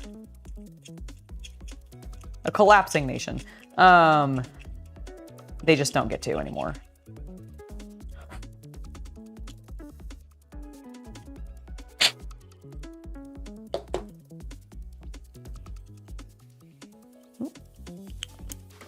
There we go. Like, that's gapping weird because you didn't press it all together, Angela. Silly goose.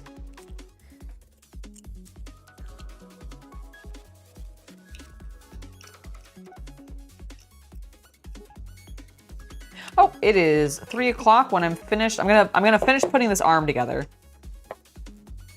because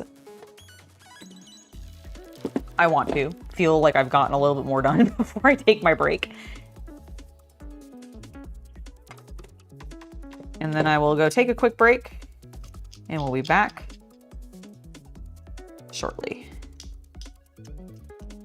Yeah, sorry for ranting. Thank you for listening to my rant.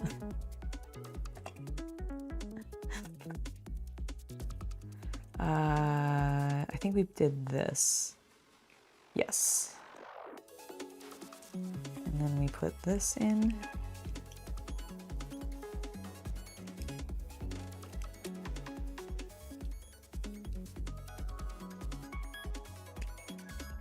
Like that. Lovely. And then we put this in like that. Ta-da! 2 arms. In Fair Verona, where we paint our seed. Hurrah! I feel like he's like flexing. About the youth. I basically went on a rant about how I was sad that I feel like children modernly don't really get to play pretend as much because I don't like, in the sense. I get what you're saying. I would say that they do get to play pretend. I don't feel like they're encouraged to by the television and medias that are made for them anymore because they don't play games much and they don't really watch television as much, at least according to the articles that I've kind of been reading. Yeah, that's true because they don't even play, even as like the ones who do play games might just play Roblox. Roblox or Fortnite. Like, but those a lot of them don't even play Roblox anymore. Right. Of Gen A is my understanding. Yeah, exactly. And so what I was saying is like, as somebody who grew up on Power Rangers, I had, and because I brought up the law that where you can't advertise a certain percentage of like toy product to children in their media for reasons. Basically, it comes down to the fact that if you want to sell something as a product, you can't feature it on the show. Did my mic shut off? No, I think what happened is Chaos Cultist turned his on, and so it may have like, we're sharing the audio line. Yeah, so it might come in as like left and right a little bit. So I might be a little softer for that, but no, it's definitely not off. Yeah, if you're only listening through one channel, that might be why. Yes. But yeah, exactly. And so basically, I was lamenting the fact that I have heard anecdotally that there's a lot of like lack of consumption of children's media, and I'm worried about that media like basically dying and going away because I feel like a lot of the old rules have kind of prevented children from being encouraged to even explore that media because there's nothing for them to like. There's nothing to incentivize the making of that media. Right, there's nothing to incentivize the making of the media because they can't advertise anything to the kids to get them into the show, which discourages, in my opinion, pretend play. Well, I was going to say, what it is they can't, this is my pro-capitalism stance, of there's nothing to monetize, therefore there's no support for the show. Right. And then which just makes that go away, which means the kids don't even have anything to consume anymore, which also, again, like... Because what happened is originally, I know you talked about this in the rant already, but the original law ended up making it so you couldn't advertise, like, sweets, and all that kind of stuff. Right. And that's why we ended up with the 90s toy boom, right? And then somewhat, is because they were found a new way to monetize. It wasn't just because ad space got cheaper on the shows because of that. And so instead, they also monetized through the toys. Then the toy laws got put in. Exactly. And I focused actually mostly on the toy laws. I actually didn't bring up the sweets thing too much. But yeah, you're absolutely right. It started with the sweets and then it transitioned into the toy laws. And I genuinely feel like those toy laws, like basically, because I was comparing it to Kamen Rider, where like Kamen Rider, one of the reasons I genuinely think it never got brought over as a just like purely translated and just show it as it is because I think there's too much toy advertising in it, even in the earlier stuff, compared to what the US at least is comfortable with. Yeah, I don't know how that would be handled if you wanted to do it post, because those toys are already available on the market. Exactly. So I don't know how it would work exactly, but like that's one of the reasons I genuinely believe like it was just the Saban license that ended up working out for Toku in the US, and they never tried to do anything else because of those laws. Production entirely separately. Right. So like, it's funny because they're still in the same factories. Exactly. It is. So like, it's just one of those things because I was comparing it, and I'm like, and I was admitting that like I mean, Kamen Rider does exactly what I think those laws were afraid of. There is constantly toy merchandise in there, and yes, I want all of it. And I use Geats as the example of when we started Geats, we were like, we're not buying any of the buckles. We're not going to buy the Henshin belt for this one. And then what did we do? We bought like half of them. Like, in my defense, I like Geats. I like Ace. Oh no, I have a weak spot for supermen who are tragically doomed. Yes, I understand that, and I do too, and that's why I was also okay with it. But I guess like also I'm not buying the small little buckles that came bundled in. Oh, I completely agree. But in those small little buckles, though, were also one of the things that we were like, oh, we don't like these. Because we were comparing them to just the basic capsums at first, you know? And we were like, oh, I don't think we're really going to buy the toys from this because... And then the later we got into the show, we were like, buy all of the toys. Not all of them, but we have a pretty significant amount of them. I was going to say, well, wait, if we count the ones I ordered from eBay that haven't been delivered yet, there's not many left. I mean, it is what Power Rangers did because Power Rangers is a Toku product. Power Rangers is just them using Super Sentai footage and mixing it in with American actors and then just building a show out of it, which is really cool, and I'm glad that they did it. But like, again, but Power Rangers was also coming out in the unrestricted toy production era, so I think it worked. So a common, well, not common, but a great example of a show having to do something weird because of this law is there is actually a scene in SpongeBob SquarePants. Don't ask me what season or episode, I don't know. But there's a cutaway gag where, you know, they cut away to the pirate? Yes. In real life? Yes. Well, they cut to him and his bedroom. And his bedroom is a SpongeBob otaku shrine. Yeah. You know, SpongeBob sheets, SpongeBob plushies. It's like those people who are really obsessed with like The Simpsons or like any Disney product, and they have just like everything. Because all of those things are products that they do sell. Mm-hmm. They couldn't use the real ones. Yep. So instead, the prop department made a whole bunch of Sporgborg circle shirts or something like that. It's similar but legally distinct. And like for their own show. For their own show, where the character doesn't have, like, basically they broke every design continuity rule they had about SpongeBob. You know, the kind of thing where it's like he always wears this belt and all these things. Like they just changed everything a step. Mm-hmm. And so it looks like a SpongeBob room. But if you pause it and look at all the names and character art, they're all wrong. Right. But that's because that way they're not depicting anything that they sell as a product. Right, because you can only depict things that you sell as a product for like a very limited amount of time on screen. Well, and what happens is if you do that, you then have to give like either a different number of minutes of commercials every hour. Mm-hmm. You can only be shown at certain hours. Yep. Or you have to have like a certain amount of educational material, I don't think in the episode necessarily itself, but like on the channel. I see. To offset it. This is why Nick Jr. used to exist. I was gonna say, so that's how Nick Jr. got away with it then. Yeah, same thing with Fox, is they would air like children's educational content during the day to fulfill the requirements that would then allow them to do the Teenage Mutant Ninja Turtles, Power Rangers, maybe even Pokemon, I'm not sure, stuff in Honestly, the that makes afternoons. sense. And that's why that existed until 2006, I think it was. Got it. Yeah, so it's just one of those things. And like, I feel like all of that on top of the just like total screen zombies that some kids have come to like with their phones and like short form video, that like, that's what's going on. Like, and I feel like it's killed a certain amount of like old school imagination play, I guess, is really the problem. I mean, it sort of comes down to, like, it is, you know, talking about Saban, like, yes, there's definitely predatory problems there, but even predatory capitalism of selling toys in the 90s, I don't think is anything compared to microtransaction product managers in the 2020s. I completely agree. I think that, you know, because at the end of the day, what is happening, like, it's still not good, because you'd have a producer on a set who would be like, no, show the toy more.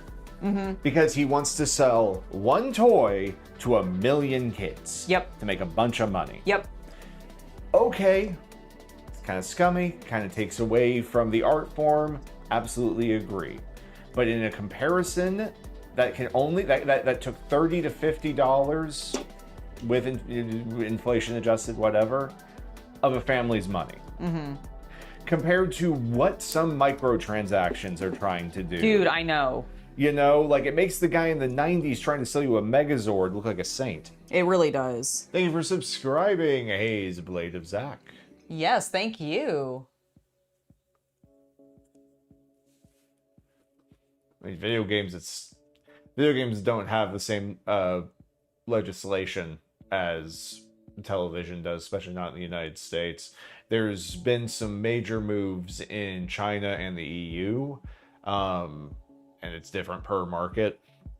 But yeah, predatory gotcha mechanics are still an issue. Yep.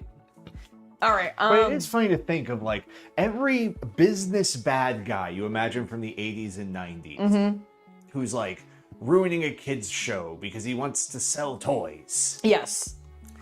He's just trying to sell like it's the 90s, right? Like a $30 Megazord. Yes. Maybe it's expensive. A $50 Megazord to a family. Just 1 million families, right? Opposed to nowadays, where your evil businessman at a video game company is like, I'm gonna get this kid to buy $200 of gotcha girls in his waifu simulator every month. Yeah. Like, I think that's my problem, is I look at the rule, like I look at the law and go, could you please apply this to microtransactions and take it off of toys? Oh boy, it gets messy. It gets so messy. I understand that. I'm not, it's not an easy solution. Well, I'm not asking for an easy solution. I want a hard, fast, it's gonna be brutal solution because I think it would dramatically shift things and it would possibly bring back some like. And this is not necessarily like a good excuse at all. Yeah. This is a very capitalist excuse, but if you're a fan of something in the territory that Bandai cares about selling, which is China, Japan, Thailand, Southeast Asia, their prices on a lot of things are much more reasonable. Oh, yeah. Than toy sales in the United States. Oh, yeah. Well, especially right now. Yeah. Like, especially right now. Part of that's tariffs, but it does also just come down to, like, people talk about this with the Warhammer versus Gunpla situation of if you're in Japan, you can find Gunpla kits for when adjusted to American dollars, $15. Yep. Easily.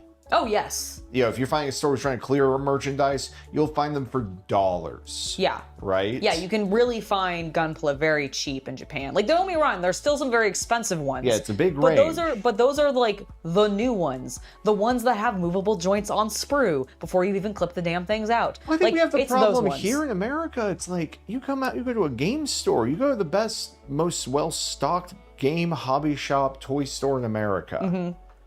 There's not that many varied releases anymore. No, there's not. Part of the reason why I don't think Toys R Us could even survive anymore, even if you get rid of all the private equity debt and all that kind of bullshit. Oh, I agree. Is there even enough product entering the U.S. for them to keep the old turnover that I actually don't think there is. And the U.S. itself isn't making, like, outside of Bluey and previously SpongeBob, the only thing I can really think of that was like a cartoon that really got merchandise like hard was Minions. And like that is, and those are like, I mean, there was Disney. I mean, Disney as a whole, yes, but even they have degraded. Like the problem is all of these things have degraded over time to just being like slop product. Or like just this is why I've told you, I've asked you to like try and stay in contact with your sister, because I'm like, what do our family members, our young family members, yes, what are they into nowadays? I actually need to ask her because I know they have birthdays coming up and I want to go ahead and get those things ordered for them in April. Like the oldest one definitely preteen, right? He might be. Well, okay. He was born before we moved to the state, right? Oh yeah, I guess he would have been. So then he's 14 or 15. Oh my God, is he a teenager now? Yeah. Jesus Christ. Weird. Yeah, I guess he would be at this point. At minimum, like 13. That'd be weird. Yeah, that is weird. I don't know what he's into. I need to find out. His birthday's coming up, so. We should take a break though. When you came in, I was actually about to, and then I wanted to continue having a chat. Yeah, I came in because I knew you needed to take a break, so I came in to harass you. Yes, and then then we sat here and talked for another 20 minutes. Yep. No, it's good. So yeah, we're gonna go ahead and take that break now, and we will be back in about 10 or so minutes. See you guys very shortly.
Hello, everybody. I am back.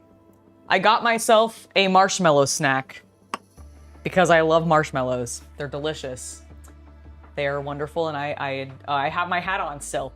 I went out and checked my garden. Oh my God, you bitch! It was all a clever ploy. It was all a clever ploy.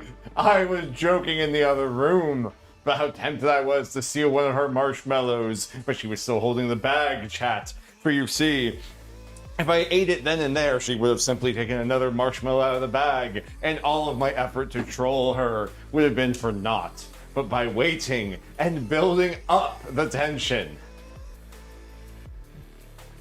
is Chekhov's I want you to know that I had a mouthful of water and I considered spitting it at you, but because there was so much expensive electronic equipment surrounding you, I decided not to. How dare you? I'm eating another one later then. And I'll do it in the closet where you can't see me or stop me. I'll start the whole bucket. All right, if you want to look all fat at your convention. I'm not gonna get fat off of 4 marshmallows. Marshmallows are in their very own food group. I kind of agree, actually. I kind of agree. I actually picked them up because I was in the baking aisle because Shay and I may or may not. We're making the final decision tomorrow, but we will probably be making. I want to make oatmeal raisin cookies on stream tomorrow. So what do you need marshmallows for? Nothing. I was just in that aisle, saw them, and was don't get me wrong, that marshmallows. sounds interesting. Like, oatmeal raisin marshmallow cookies does not sound unappetizing. Oh, you know what I didn't actually check? Because I just kind of presumed we had an ass ton of it still. What? Raisins.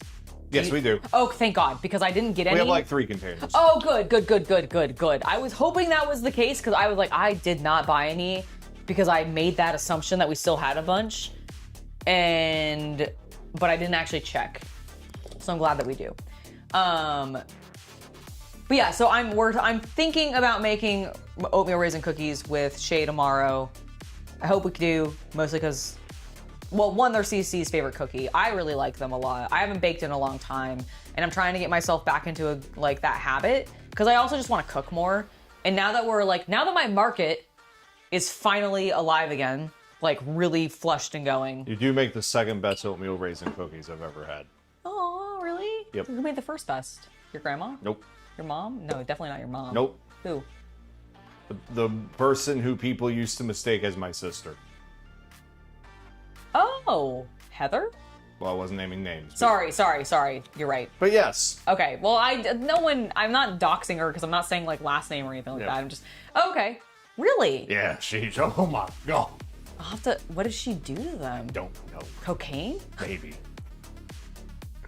Not actually. I don't think they were Heather just like the best damn, like, I mean, these things. Even better than Alton Brown's recipe, huh? Yeah, they trounced that. They trounced like the A before you. Did you say the A before me? Yep. Okay, I understand. They trounced the Liz's. All right. P, C, B, and H. Okay, we'll get those in a moment. What does this need? That makes sense. I'm surprised, honestly. I want you to become a big enough YouTuber that people start to try to put together my dating history based on like random snippets in like different streams over years.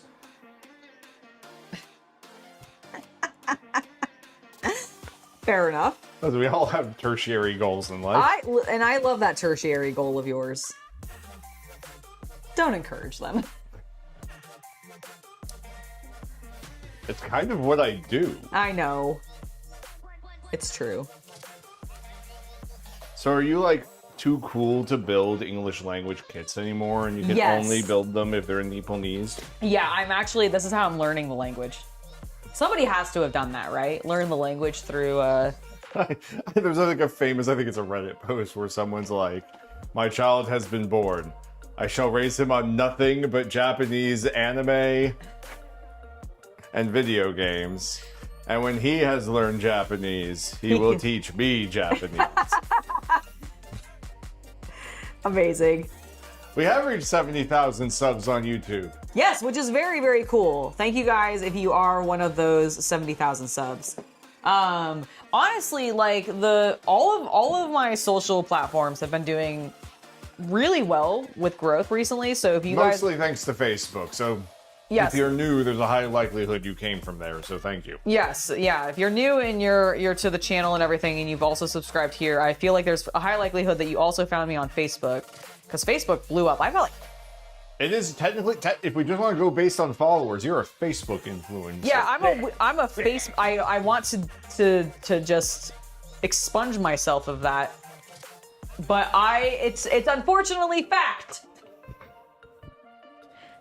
Yeah, I like my Facebook is blown up, quite literally, and it's weird. But thank you. It's very exciting. Like, I want to be very clear. It's very exciting, but it's also weird because I was not the platform I expected to like have take off. But if you engage with my content there, thank you very much, because you're helping. You're helping us grow. You're helping us keep doing these things. So keep engaging, please and thank you. Oh yeah, I'll just take, I'm going to steal Chet's like upper corner view for a quick second. Okay. For those of you who may have joined us late or were curious. Oh yeah, show them how the... Yeah, I gotta be careful with this cable over here. I understand. But yeah, so here is where we have the Buster Sword resting right now. You can very clearly see, I think, how we ran out of primer as we got towards that tip, so. Yep. Okay, B and H. B and H. It's B. H is a double. How's your back? Fine.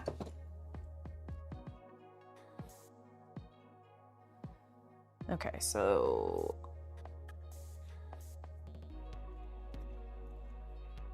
this one.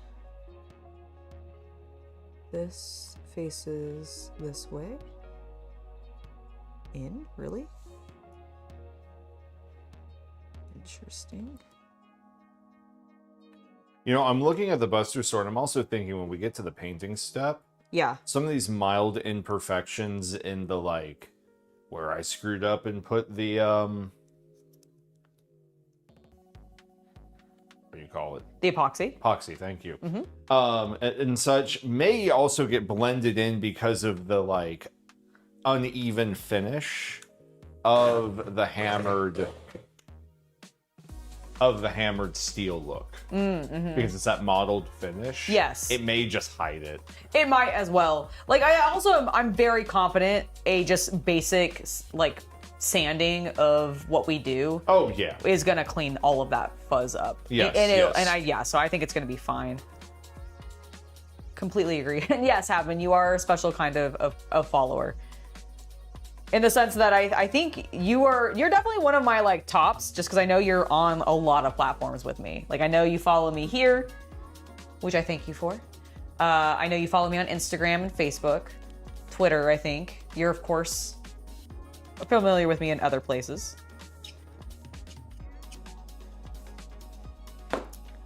But honestly, I feel like a lot of the people who are my like regular chatters, like the people who are consistently here, I feel like a lot of you are maybe not as long-term as Havman is, but you're all the same type, where you probably follow me on a number of places. Sounds weird. I just more meant like that, like basically you guys are my hardcore. I think you guys are like some of my top people, basically. The people who chat with me. It's an interesting world where like we don't pay for promotions, we don't pay for followers, we don't pay for view botting, and you have like 200,000 followers on one platform. Mm-hmm. But yeah, streams only pull like 20 to 30. Yeah, which I think is why I'm like, no, I think you guys are like my hardcore people. See, we could also leave it like this when we spray it. Yes. You know, when we get to the tip, then do the cardboard thing. Yeah. No, that makes sense. That makes complete sense. But yes, I completely, yeah. I think it was a good call to keep that, like, to hold that box and use it. And the nice thing is the lid is in there too. So if the other one, we have 2 of them. We have 2 of them. That's cool.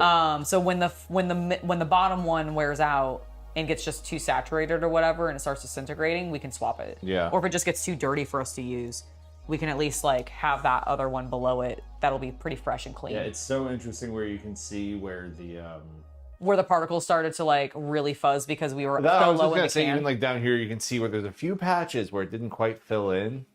Yeah, so it really needs to, like, I was noticing that it I mean, this is why when we see the 501st videos, they almost just completely cover their armor in Bondo or wood putty or whatever they're using to fill those cracks. Then they're doing the filler primers.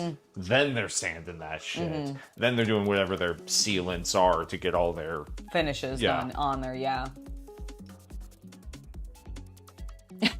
No, I don't think you guys are stalkers. No.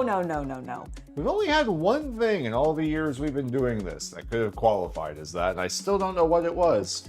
Yeah, I still don't know what that was either, though, when the pizza got delivered, Yeah, we got sort of a classic, like, someone ordered a bunch of pizzas, and they arrived... No, they ordered a pizza. Huh. But it was a very specific, it was a pineapple pizza, like a Hawaiian, it was a Hawaiian pizza. Yeah. And it was on a day where I was talking about how much I loved Hawaiian pizzas. So I think somebody just like... Doxed you somehow. Doxed me somehow and found a way to send me a pizza. I don't think it would be that hard to do. Okay, well, thanks.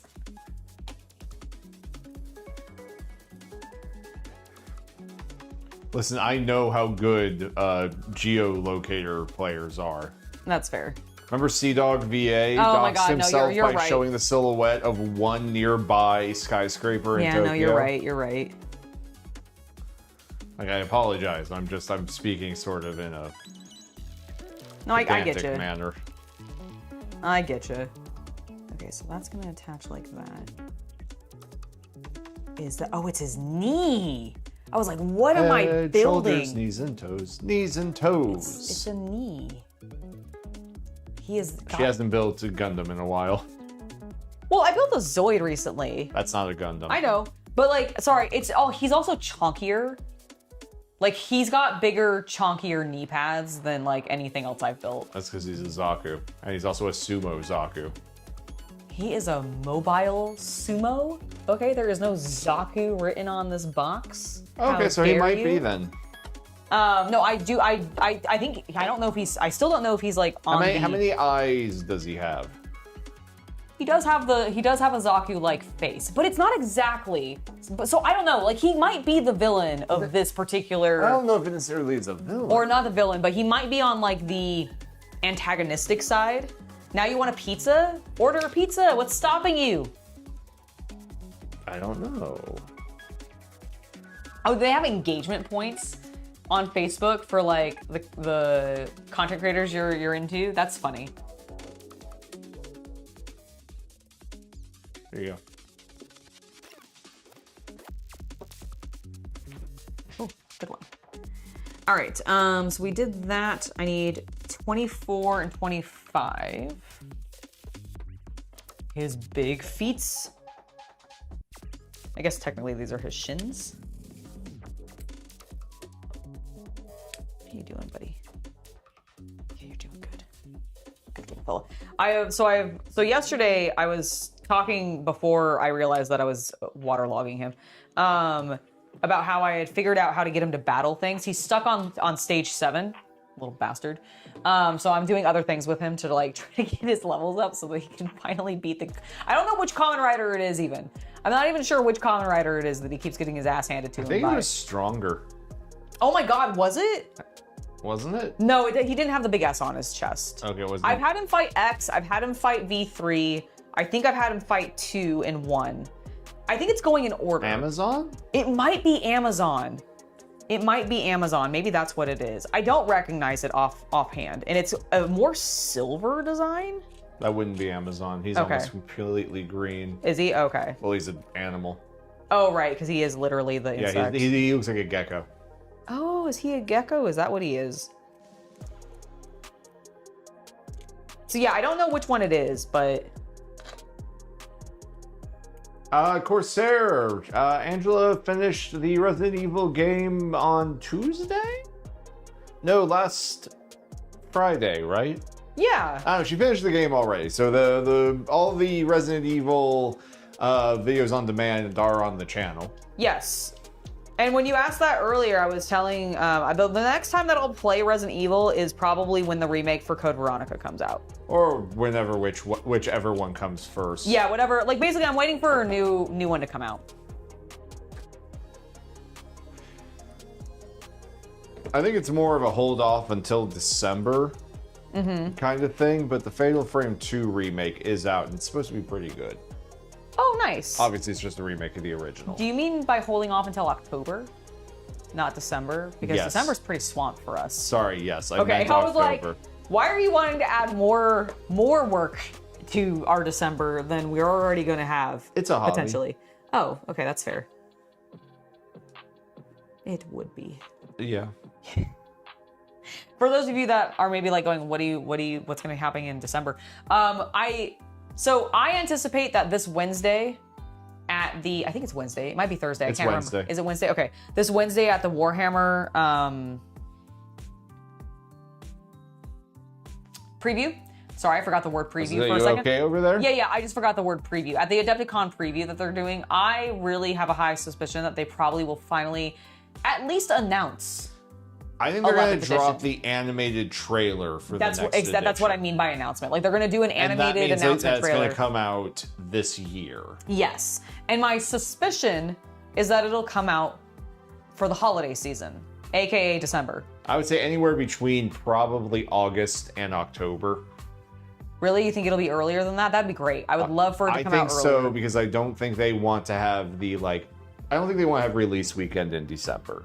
Yeah, you're probably, because they want it to be orderable for especially December. Yeah, they want to be available for Cyber Monday and all that kind of stuff. Yeah, so you're right. It might be like an early November release. Hell, they might release it on like Black Friday or some stupid shit like that.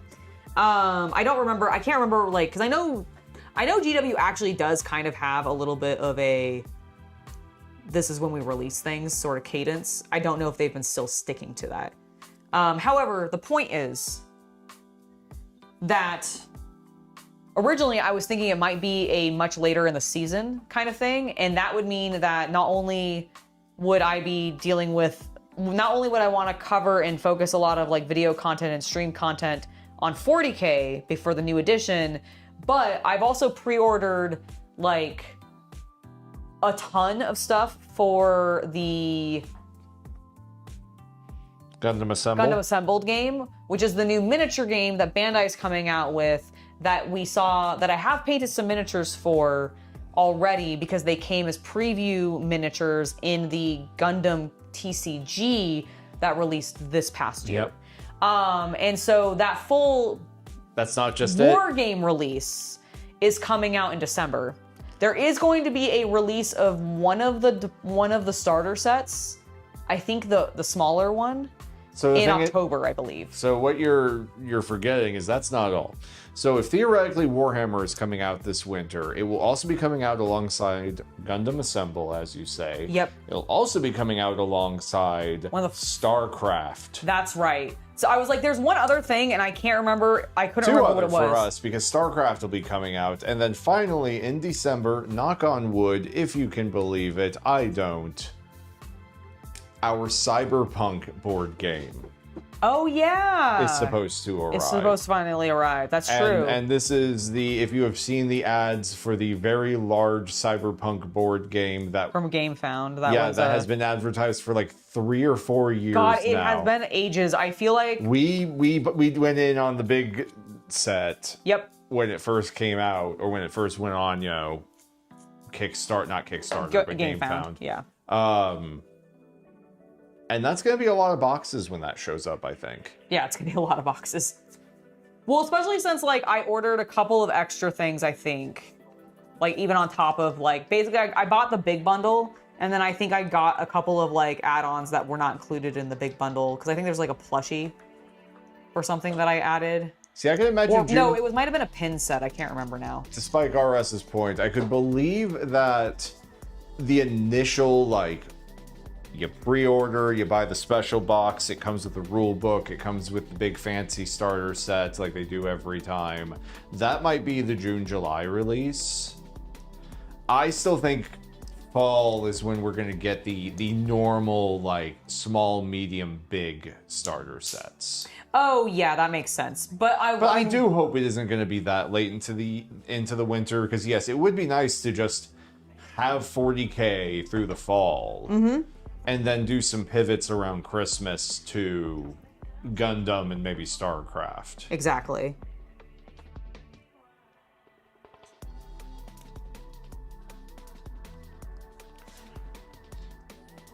Also, she's going to play Zerg, I'm going to play Terran.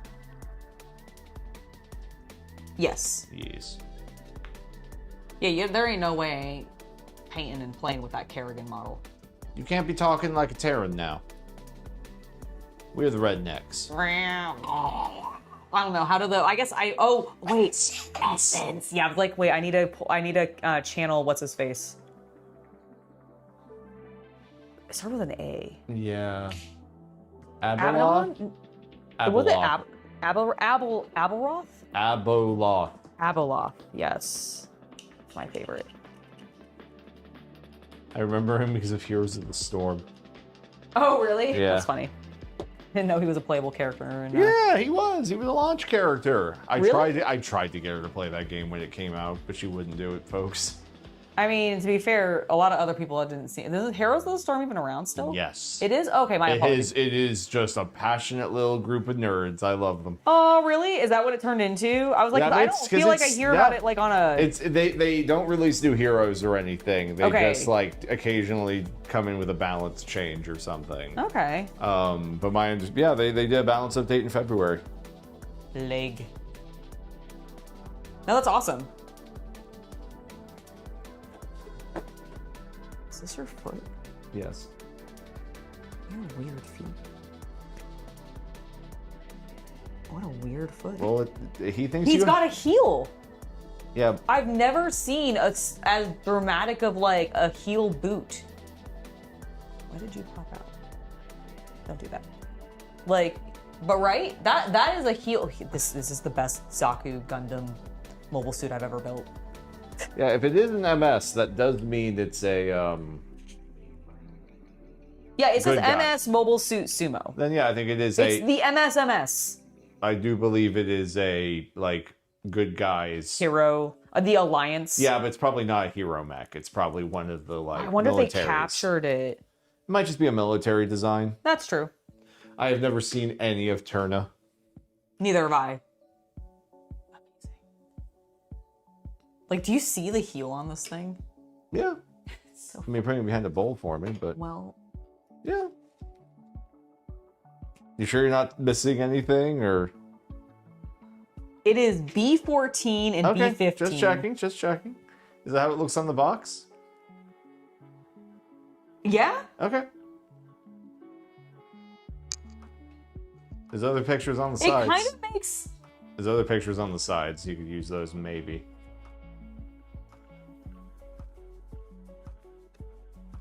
Yeah, I think it is. It's weird.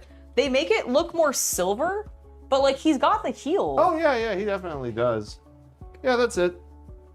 It's just so strange to me. Yeah. But like, yeah, I really hope that they do release it in June or July. Like, I want that to be true. So badly. All right, let's go ahead. I finally get to use these pieces that I accidentally clipped out. Unintentionally. Huzzah. And unintentionally early. Whoa. Are you all right? Okay, I'm just popping my ankles because I'm old. I understand.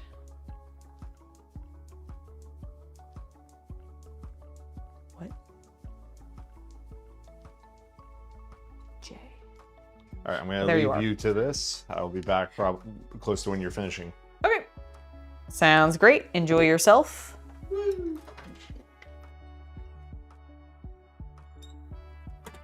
Where's my water? There we go.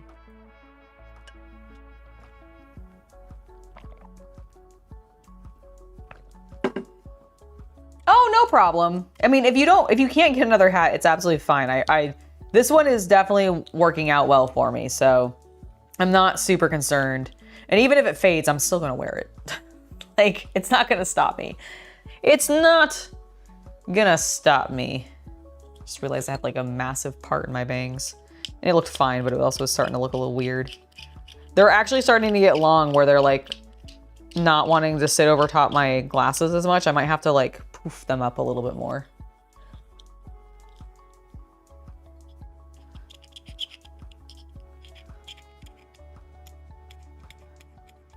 I mean, I popped my ankles because of all the, oh my God, I rolled my ankle and didn't actually let it like heal properly. And so I'm pretty sure I've just done long-term tendon damage down there.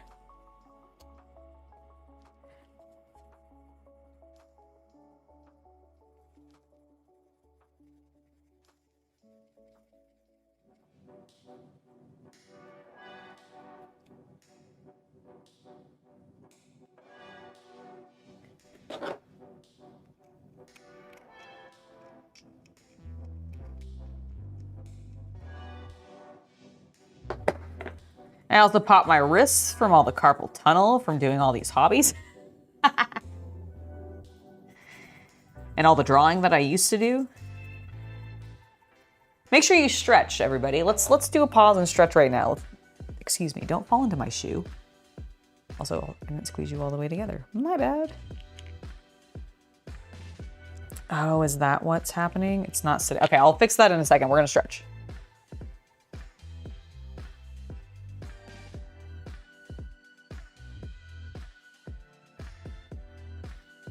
It's good for us.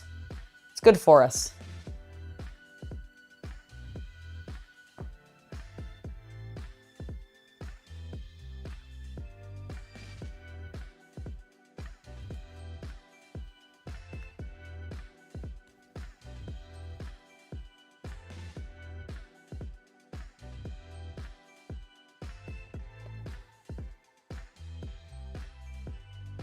To look up and see what temperature it got to today. It's starting to feel warm in the garage.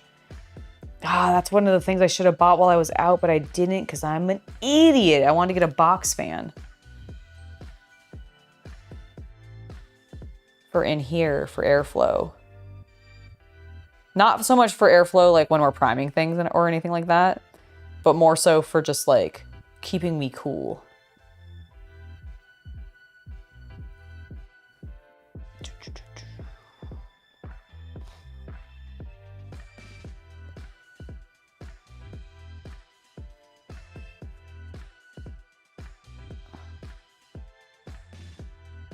Whew.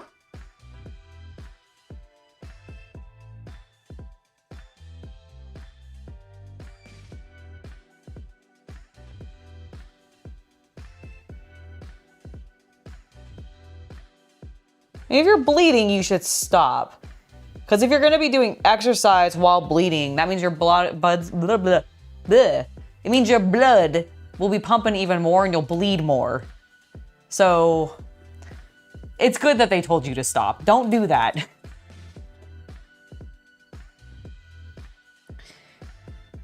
Don't be like a horse and run yourself to death because you can't tell that your body needs to rest. Like, did you know that horses can run themselves literally to death because they do not they just do not have the senses, apparently, to tell for their bodies to signal to them, hey, you need a break. Which is why, like, the Pony Express back in the day would, like, have stables, like, every, like, 20 miles or so that the people running mail across the country could swap horses. Which I find, like, which is relevant to me right now because I watched the first episode of Chapter 7 or Part 7 or something like that of JoJo's Bizarre Adventure, which is the one, it's the Steel Ball run. Frankly, I'm loving it so far and I can't wait to watch more. And it's really funny to me because one, the map of the US is so fucking wrong in that show. It is hilarious. I love whatever the mangaka's interpretation of the US was because it is not correct. None of the rivers are quite right. The Appalachian, like the Rockies, like veer off weirdly. Canada weirdly evolves into the states. There is no actual lines dividing like the states, it's kind of just a big blob and they have like names pressed places. Like California's weirdly tiny. I don't know what happened to Louisiana. And like nothing's shaped correctly. It's so good. And I love it. I love it so much. But it is a horse race across like a continental wide horse race, but they can only have one horse. And I'm like, bro, I mean, I guess that's part of the challenge, but I'm like, dude, the horses cannot actually do that. This like legitimately cannot happen. They are not physically capable, but it's okay because they're JoJo horses and therefore they're going to be magical.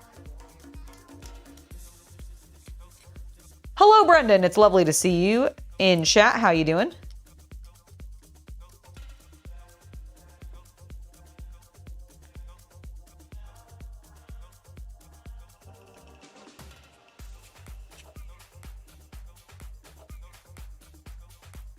Well, see, like, that's different. Like, I'm not saying that you can't, like, not, like, it's not that you can't be more interested in, say, the sport you're doing at the time of the injury, but when you are injured and bleeding, generally that is an indication you should stop moving as much because you'll suffer less blood loss. And as somebody who's anemic, blood loss is really scary to me because the less blood I have, the more my anemia kicks in. Because I just have even then less things to pump oxygen through my blood system. So like, I don't know, it just seems bad. It is definitely not a My Little Pony spinoff. No, it's from JoJo's Bizarre Adventure. It's the Steel Ball Race. Basically, if you're not familiar with JoJo's Bizarre Adventure, there are repeating characters in each season, but they are basically, and I am not a JoJo's Bizarre Adventure like connoisseur of any variety. I have watched very little of it, and I have read nothing of it. So please do not quote me on any of this and take it with a grain of salt. Do your own research. But from my understanding, is each season or like section of like basically there's chapters, and I don't mean like manga chapters, but like chapters of narrative or seasons of narrative that all focus on one plot line and it has X characters in it. Those characters then either are just being used in a completely different narrative in the next season, and or they might be reincarnations of the previous characters, because there's definitely like a lineage thing happening, but it seems more so like they're reincarnated and then kind of basically drawn very similarly with very identifying marks, but like in the thematic way that fits whatever the author is wanting to talk about in that particular season. And so this newest one is a Steel Ball run, and it's entirely focused on, basically the way that I imagine it is I imagine it as being the JoJo Bizarre Adventures like fanfic of America during the like, we've stretched across California as a thing. I guess like during the Gold Rushy era, but like not focused on Gold Rush. Instead, it is focused on a horse race that is going from San Diego, California to New York City on the opposite side of the country. And you do not need to know anything about the previous seasons to enjoy this season of JoJo's, even though it is the 7th season of JoJo. That's why I kind of bring up the fact that the characters are like, they're tied to the other characters in the other seasons, but the actual narratives of each season are completely standalone. And from my understanding, don't seem to like actually correlate outside of maybe when they have potentially a like, I remember this thing because I know you because we have a bond or something like that. Like, I don't know exactly. I assume there might be something like that. That may never happen. I have not consumed much of JoJo's. Other than the fashion. I've consumed a lot of JoJo fashion. My God, is the fashion awesome. And the art style is really amazing too. Like honestly, I really, and the fucking animation in this new season is beautiful. And I really like it. I also like the sheer volume of innuendo happening in it, because God, do they talk about steel balls all the time. And Josar, who is our main character, is like obsessed with this other guy's steel balls because you'll watch it. It's really good. I'm very motivated to watch more. Oh, right. I need to fix this. Because it didn't get, like, slotted in properly. Shucks.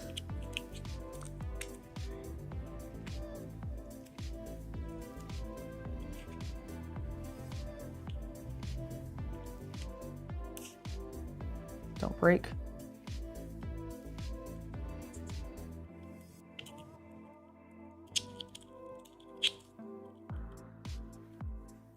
But yeah, it's very interesting. I absolutely recommend it.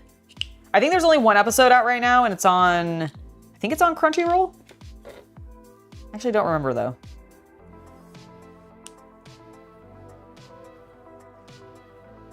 Okay, let's try this again.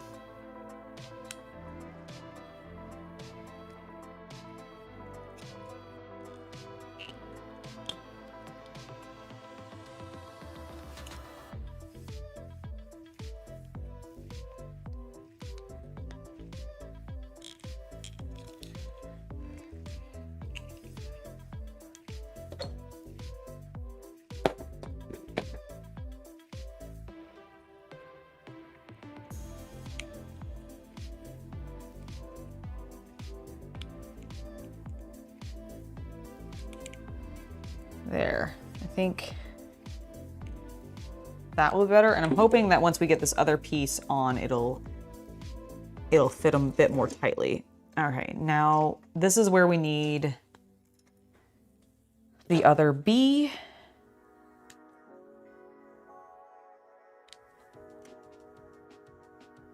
And this guy.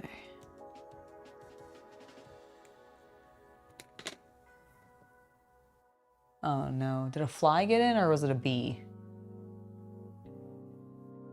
Well, whatever it is, hopefully it will die quickly. Okay, there we go. Got that into place. I believe this needs to go here. Yep. Nope, nope, please, nope. Ugh, fuck. I dropped it.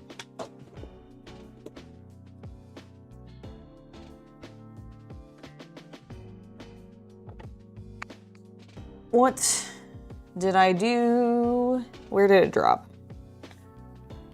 Unfortunately, this piece actually is the same color as my floor, or part of my floor at least, and I'm worried it's on that because I didn't hear it bounce much because it's a soft rubbery plastic, and I'm genuinely not seeing it. Not on my feet. I don't think it got stuck to me.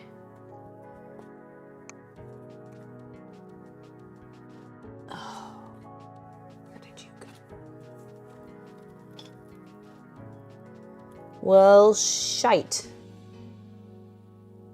I'm scanning.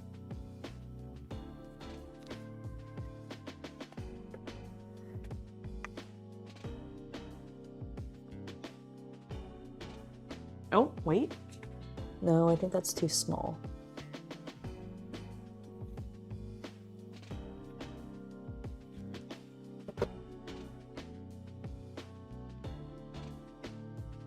There it is. Oh, wow, it bounced like way the fuck over here, huh? Okay. There we go. Oof.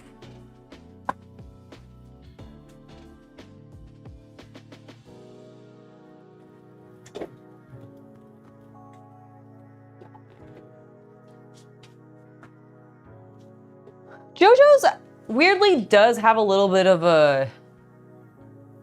You know, I've never looked into it because I don't remember the name of the mangaka for JoJo's, but I think it could be argued that there's a style inspiration there a little bit.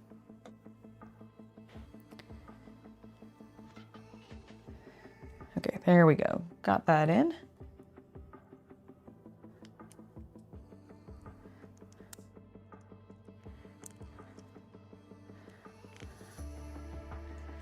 Got that.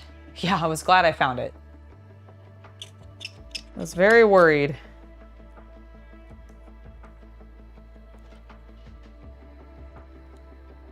That I might not, and it would be a wee disaster.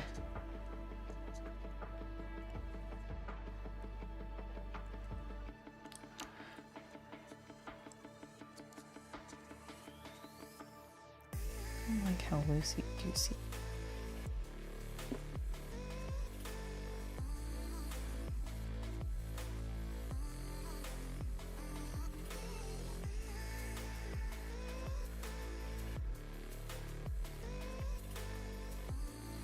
Like, it is not Yoshitaka Amano's art. Like, let me be very clear. But I could definitely see the author of JoJo's, in a weird way, being inspired by Yoshitaka Amano's art, and then completely doing his own thing with that. If that makes sense. But I definitely see, like, I could see I could believe if somebody told me that he was inspired by him, I'd be like, yep, that makes sense to me.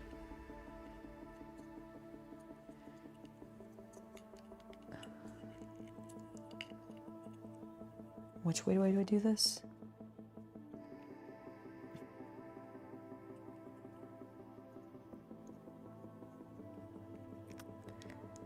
That's right, like this. There we go. Okay.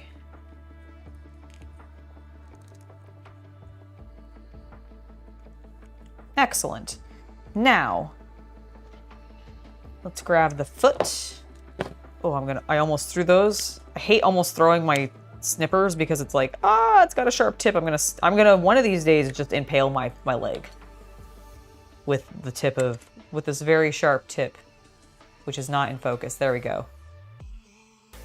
Like, one day this thing is gonna just be impaled, probably like this, like open, which honestly makes it even scarier, into my leg, because I'm gonna accidentally flip it wildly and it's just gonna land, pew, like a cartoon fork landing in like a cartoon animal's leg.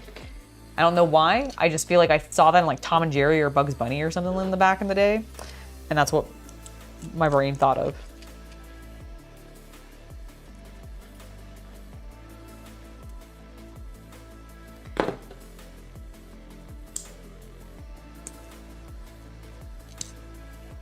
It's ridiculous to me that he's got little heels. It's kind of adorable.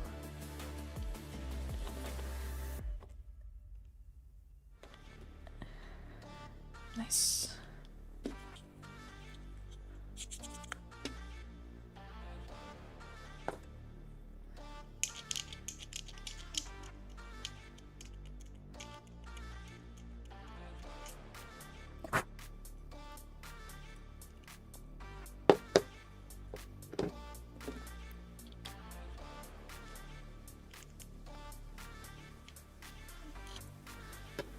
Okay, and then this needs,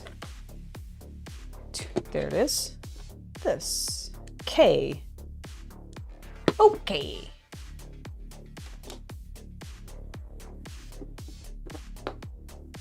A young Frankenstein with a single scalpel.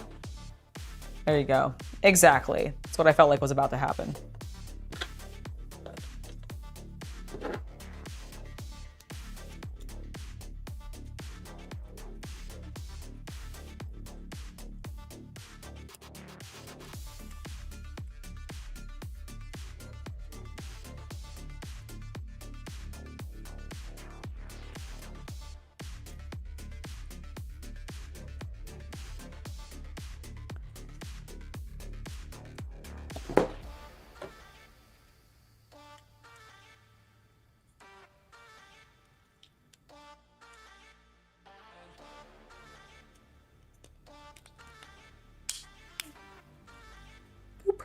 Snap, snap.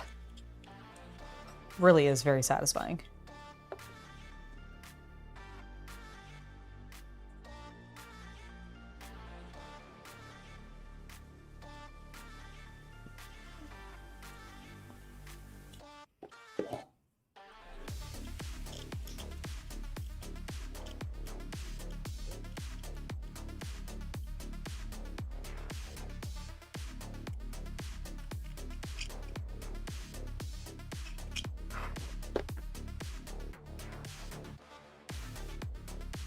There we go, his little foot. And what else do I need? Oh, I am so stupid. Let's pop the foot out. I was kind of supposed to close this around this other piece. Oh! Shit, I ripped that apart really hard. I hope I did not break the pins. I did break one. Fuck. All right, it's fine. We'll probably just put a little bit of glue there instead. It's literally the pin I need to hold this in. God damn it.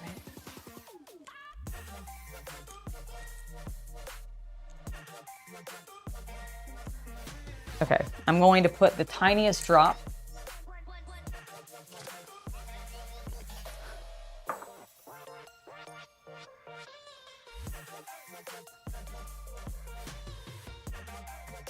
Okay.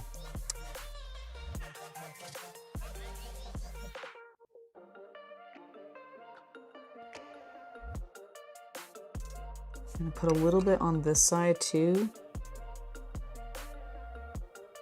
Just to try to get a firmer bond. And we're gonna pray. We're gonna pray.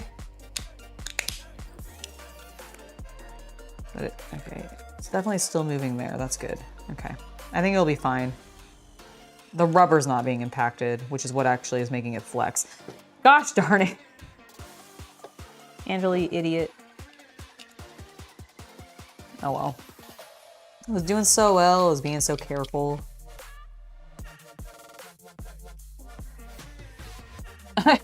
You know it's not for that, but you love the leg cam? I'm glad. I mean, let's be real. It's me. It's partially for that.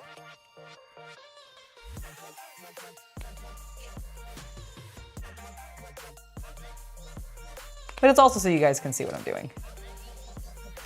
It's twofold. It can have many reasons for existing.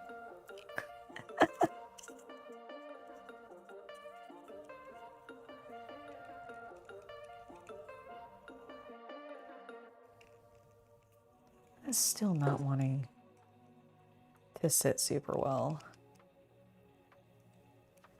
Why? Why are you not wanting to sit well?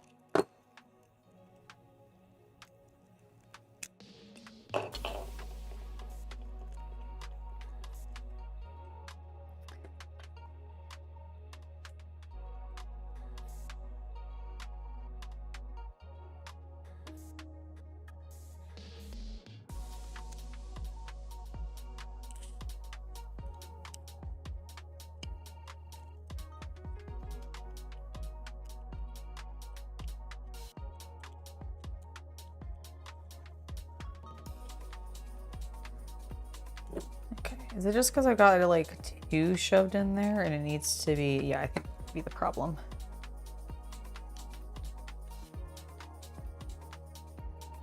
It kind of still sits.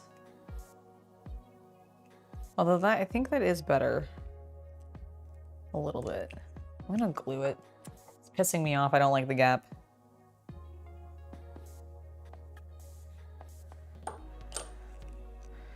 What if my friends in my IPMS club judge me for this big gap that I have in my model?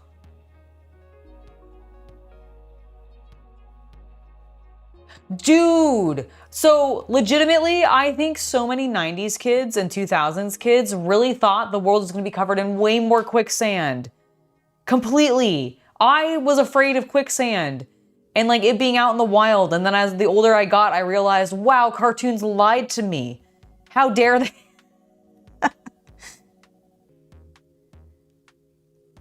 How dare they?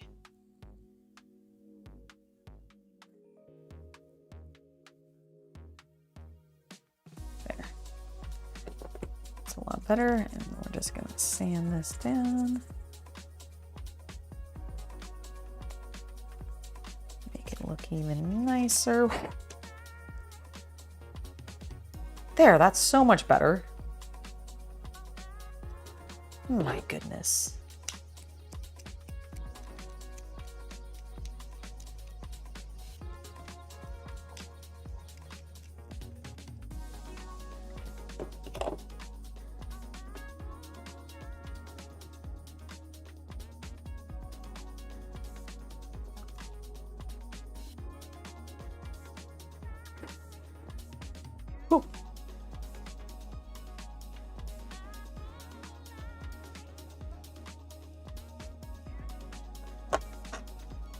I'm also gonna put a little bit of glue here.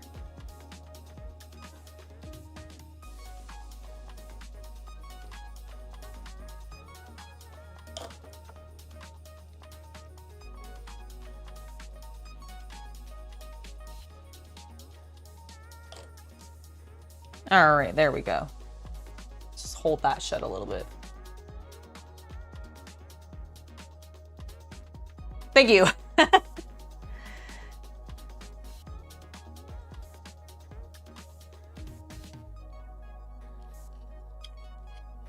Okay, while I'm pressing that, I'm gonna need this.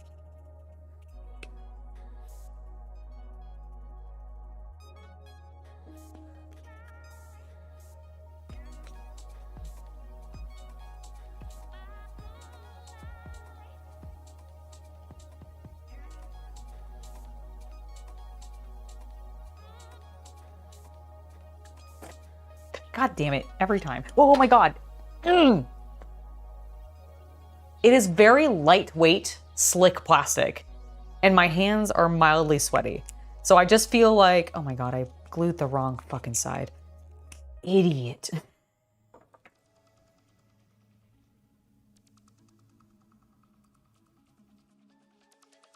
Glue the side where the gaps can be visible. Not the underside, Angela.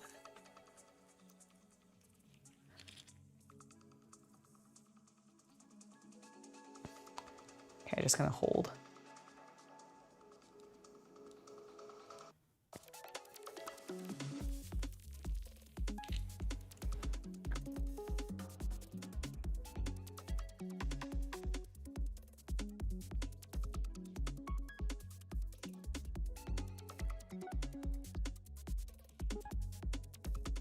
There. It's gonna look a lot better now.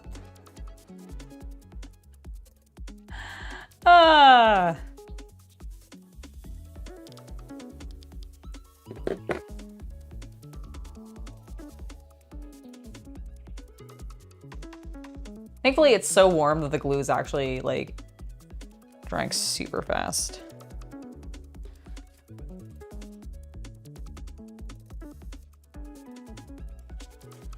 Although I do have one little gap that's probably gonna drive me nuts.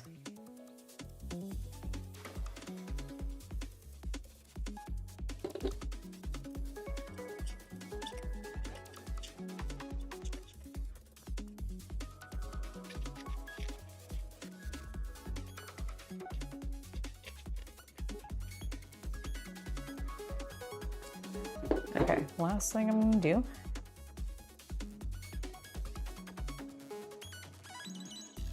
Smooth this.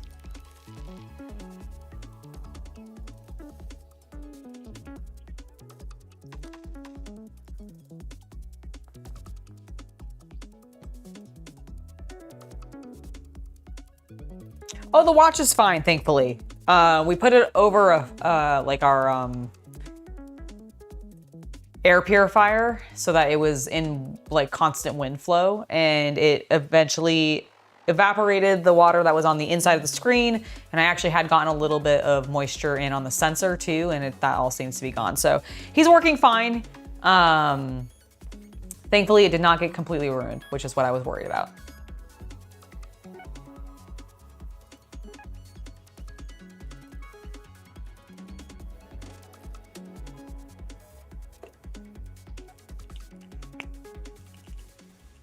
Oh, so much better.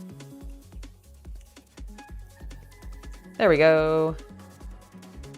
We have our two legs now. Boop, boop. There we go, like that. And the two arms. So next, we're gonna build the helmet, which requires a 9. This one here.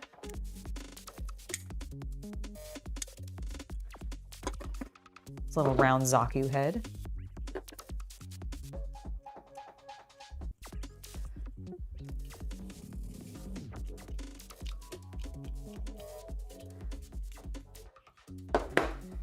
Let's see, it needs A27.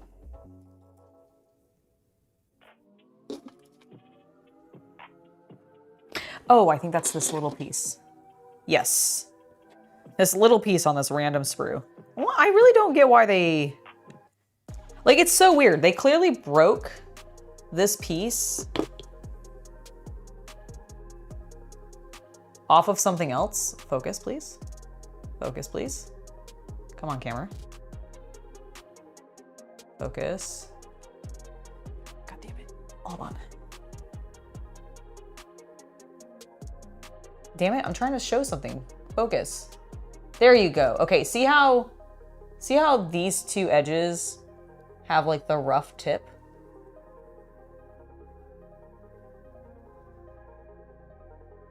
So I wanted to focus again. There we go. Like, see how it's like white because it's been snapped? So this was clearly attached to something else. Oh, I think it was attached here. Why did they break it off? Maybe it just broke off in transport. Maybe it was never broken off in the first place. But they haven't listed in this actually. No, they haven't listed as a separate item. I don't get it. Why did they break it off? Maybe they were just worried it... Oh. It wouldn't fit in the box with it there. That's why they snipped it off. Okay. Okay, never mind. Crisis averted. Let's see, which direction does this go? It does go this way. Okay, cool. Excellent. There's supposed to be a sticker on here. I'm going to not use that. Actually, I don't know. Are these stickers? Oh, they are stickers. Oh, so cute. There's supposed to be a black and gold sticker. I'm not gonna do that. I'm gonna paint it later.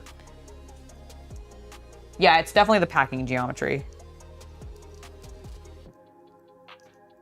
Precisely said. All right, so we did that. That's step 5 done.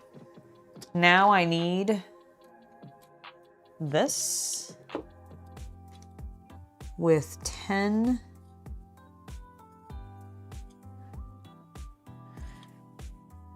And 11.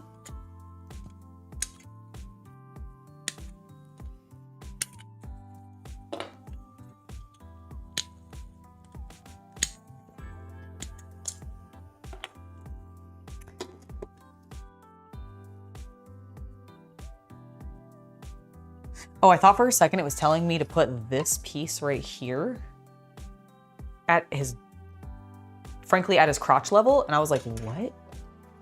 What kind of Gundam is this? But it's his weapon. It is just his weapon.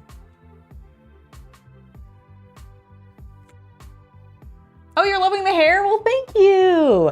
I have been really loving the hair as well. I like having bangs again. It's been a really long time. And it is really hot right now because we're getting into our warm month seasons here in California. And so I'm very glad to have the slightly lighter, shorter hair because it's not as hot. But I get anxiety if I don't have length on my hair. Also, it is crazy how much it's curling. Like this is, so without that little bit of extra weight, my hair just starts to curl. And look at it. Look how, I could probably style it really curled, but it just gets like this wavy, I guess it's not curly, it's wavy, but it's so crimped and it's just doing that naturally. That is just what it's doing. It has a mind of its own. I'm just letting it do its thing. I'm like, whatever, I can work with this. C and A.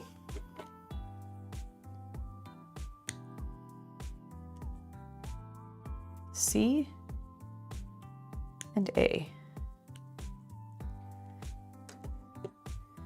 All right, A is supposed to go here. No. I saw where it fell this time, so we're okay.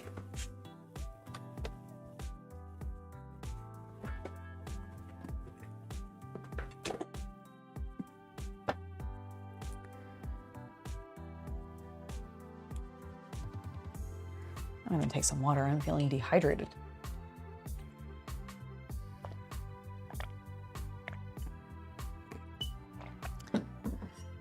Oh, well, thank you. I appreciate it.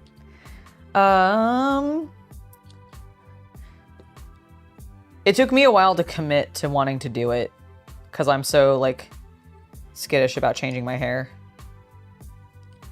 Yeah, that's definitely the way it goes. Okay.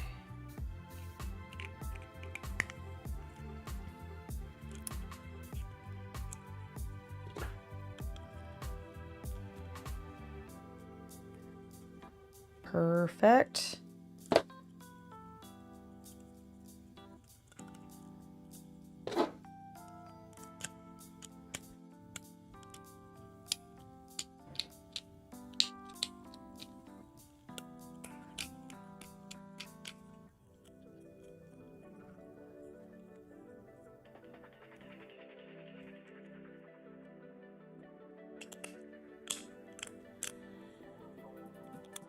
Okay, so the chest is done.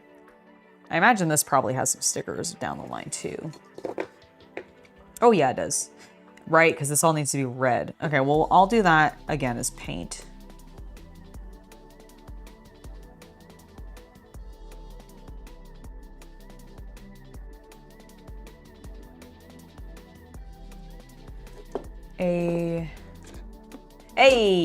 All right, so A, 12 and 13.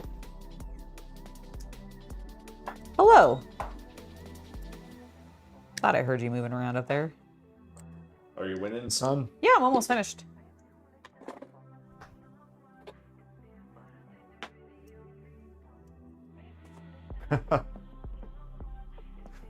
The 1/4 inch. I think that's what I put on Yes. for the Yeah. for the guide. Yeah, I was gonna say you have like a 1/4 inch of hair. Yeah.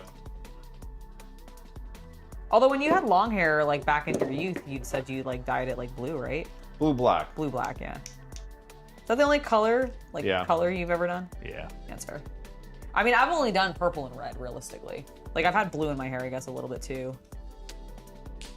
Which I swear, up until the trim, I was still seeing it in my, like, the very tip of my hair. Yeah, there was a hint of it. Which I was just like, damn, the blue really clung. You just don't have a beard? That's fair. All right, so we did that. I'm not gonna use the stickers because I'm gonna paint. Okay. I think that'd be more fun. Oh my gosh, again.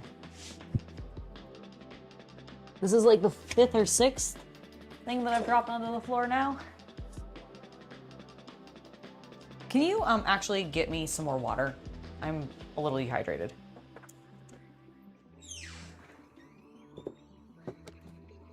Okay, we built his crotch. His waist, I guess, technically.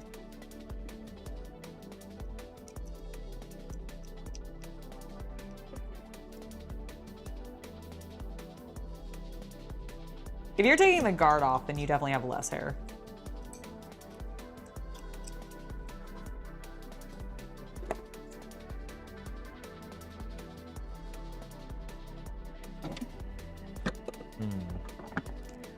All right, so let's start doing the assembly. We need that. Then we need B10. There we go. Thank you. Appreciate it.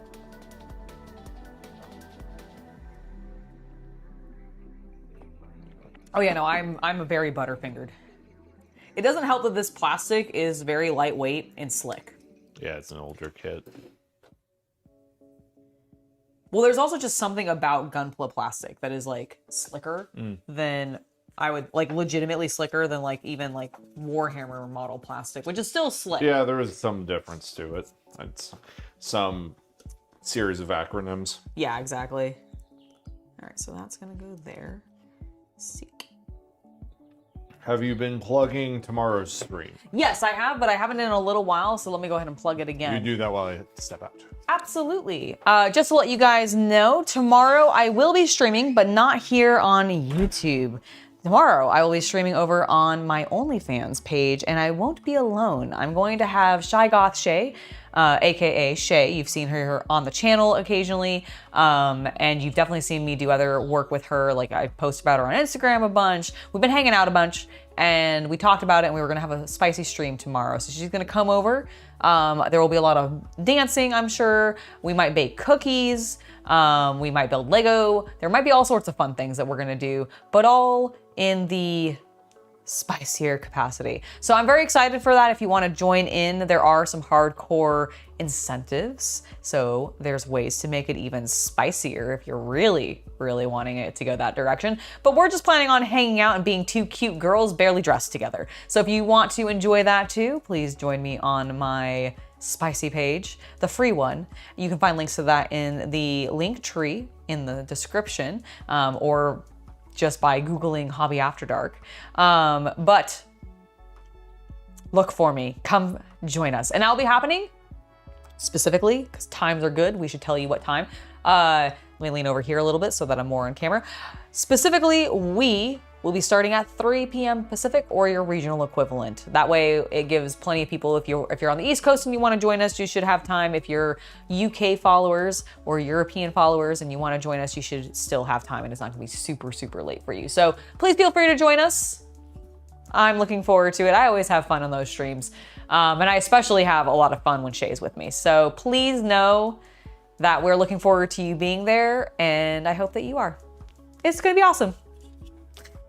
Exactly, just two cute goth girls having fun and enjoying each other's company. That is exactly what it's gonna be, and we hope that you get to come and enjoy our company as well, because that's what we're all about. All right, let's get this little round head. Oh my God, it's so cute. Ah. Look at his little head. Hello.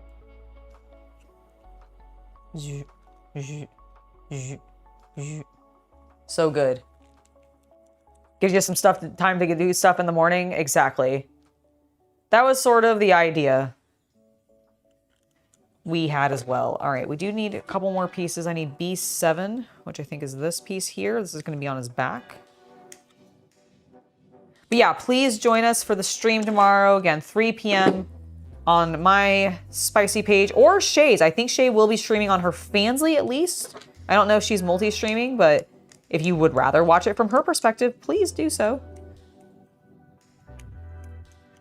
It is entirely up to you, but I am very much looking forward to hanging out with her tomorrow, and I hope you guys are able to join us. Again, links in the video description below if you are unfamiliar with my spicy pages and you want to check it out. All right, got his back piece on. Cute little guy. All right, so we've done that. We've attached that. This goes on one of his arms.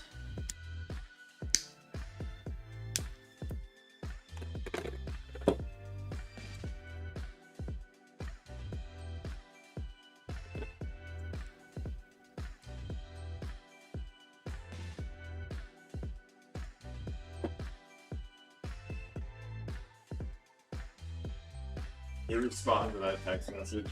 Sure.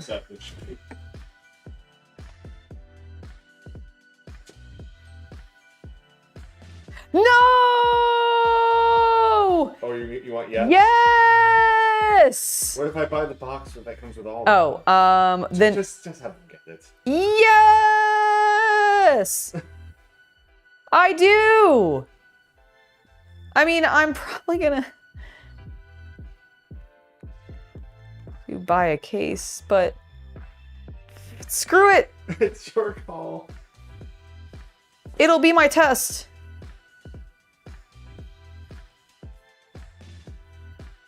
Oh my God, what do I want to do? How much are they? Probably $11 each half.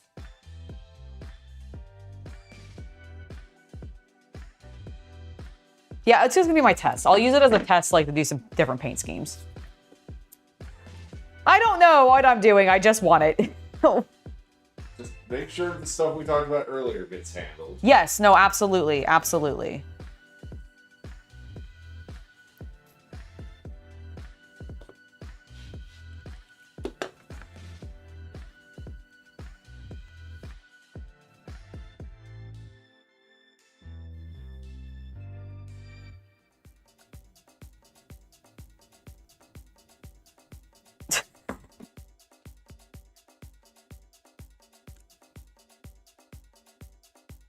Is that an optional thing? Or does it need to go on? Is this all part of... Okay, so let's just build it all and we'll figure it out. We'll build it all and we'll figure it out, guys.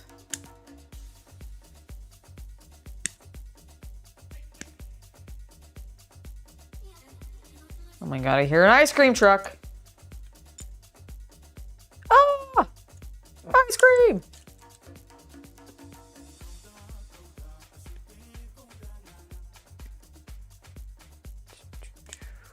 All right, that's a clean sprue.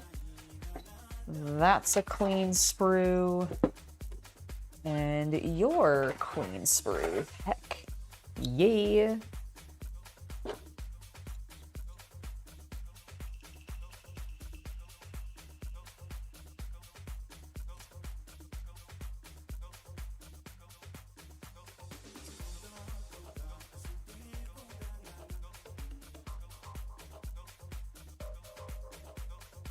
Would it cause a paradox if you tried to watch both feeds at the same time? No, I don't think so. Or maybe it will. My God. You'll have to figure it out. I mean, at most it would crash your computer because you had, like, if you don't have a... If for whatever reason your computer can't handle having two kind of...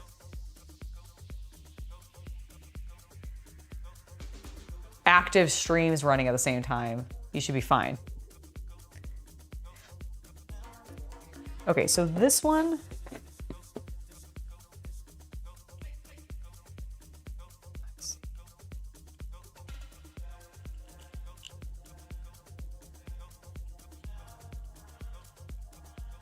Goes like this, because it's his arm guard.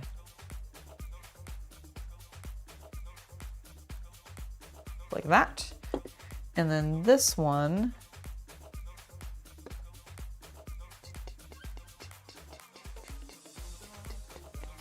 Okay, hold on. I need to translate this because I can't tell what this is saying. You're awesome.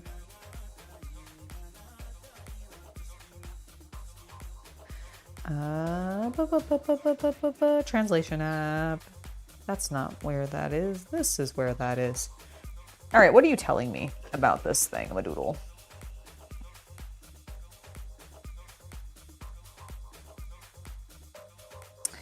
Completed.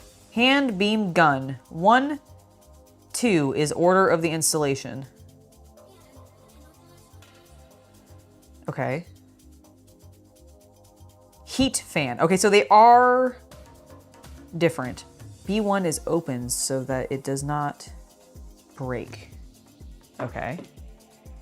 So he can either be holding this guy. Nope, not in this hand though. I see, like this. Okay. And I guess he just has a hole in his arm? I guess he just has a hole in his arm. Do you have a hole in your arm on the box?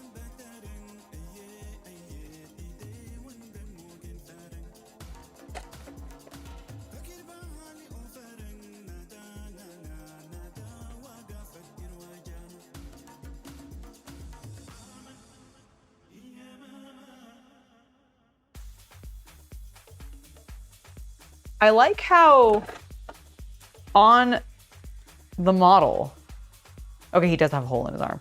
What is this? I think it's just a fancier painted one. There's a fancier painted version of the model on the box and it doesn't have, it has like more colors to it, which I find very entertaining. All right, let's go ahead and get these arms in place.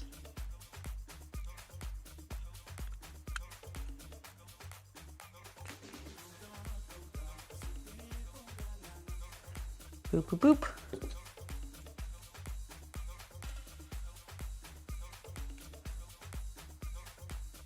Oop, I knocked his shield off. Whoopsie daisy. I'm gonna count that as the 10th thing that I've dropped on the floor. Okay, and then the legs. It's time for the legs.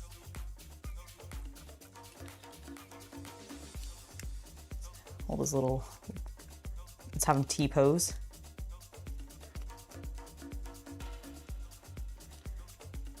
Awesome. Woo!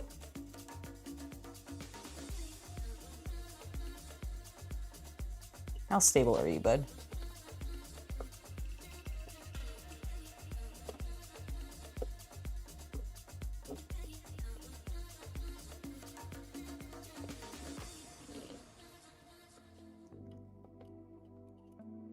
Aha!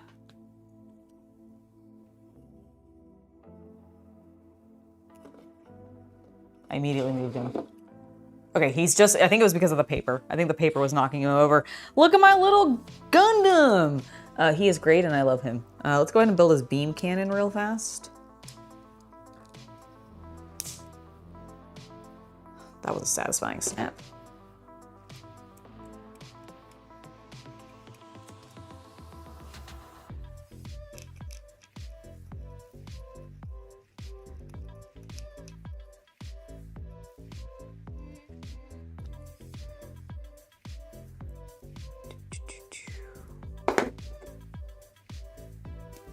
Literally just snip that part off.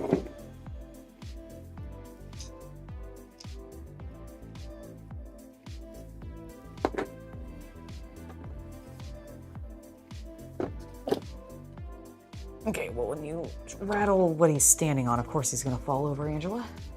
He is a cool figure.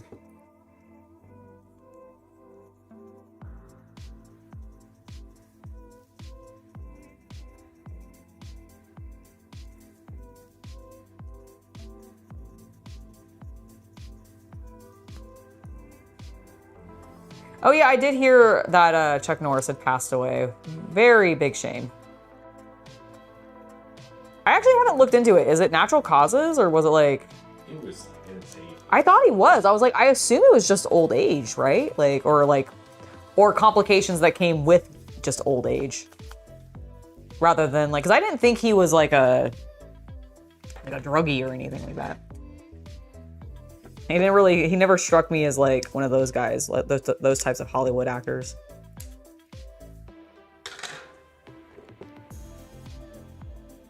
Okay, yeah, so, oh, I see. So when it actually goes onto his arm, I think it does this. It like snaps into this gap. That's what they were meaning, okay.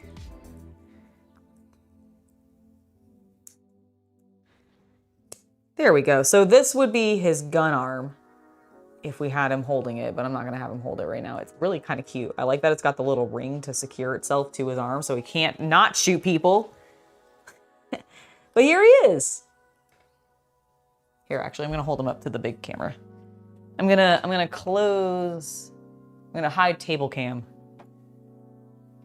Oh, look at him. He's so good. Yeah, I like him.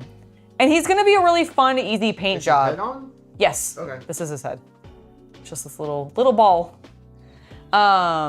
He has an eye, like, so over one of these two sections, there's supposed to be black and yellow to represent, like, I think his eye. Yeah. And then on his chest, this stripe that goes down is supposed to be red. So I'm just gonna do like, I figure I can do a pretty clean paint job of that. The paint pens might. That's what I was actually thinking. I was like, I might try the paint pens on him. Because since he's just a little kind of like, I don't really know where he's from, but he's kind of a fun test. Turn a Gundam. Well, but I don't know Turn a Gundam. Like I never watched Turn a Gundam. So like, he's not relevant to me on a like, oh, my favorite character or something like that. It's more of a, I think he's kind of neat looking and I kind of want to like use him as my first experiment for like actually doing some painting. I think that would be pretty darn cool. But yeah, I think that is gonna be it for us. We, again, nailed it on timing. We're just before 5 o'clock. So thank you guys so much for hanging out with me. It was just old age or issues with being old. That makes sense. I kind of assumed that was the case because like, again, he always struck me as a very like active, healthy actor because of the type of, like he's Chuck Norris. Like he has a specific like aesthetic and build, right? I assumed he was probably like fairly healthy with the exception of maybe steroids. And I don't even know anything about that. So like, I'm glad he lived what seemed like a long, good life. And it is a shame that he has passed, but at least we have plenty of great content featuring him that we can now go back and nostalgically watch. And we can have that memory of that man if he was one of your faves. But yeah, I think I'm really happy with how my little guy turned out. I'm really happy with how the stream turned out. We'll probably go get some more filler primer very soon. Again, tomorrow, not gonna be here on YouTube, but will be over on the Spicy page starting at 3 p.m. Pacific or your regional equivalent, and I'll be hanging out with Shay, so you should absolutely stop by my free page and come join us because we're gonna have some fun. All right, guys, he was 86. I mean, that explains it. That's a long time. That's a good long life. All right, guys. Well, thank you so much for being here with me. I hope everybody has a wonderful hobby night and you get some fun projects in this weekend. Hopefully I'll see you tomorrow. And if I don't, I'll see you again on Tuesday. Bye, everybody.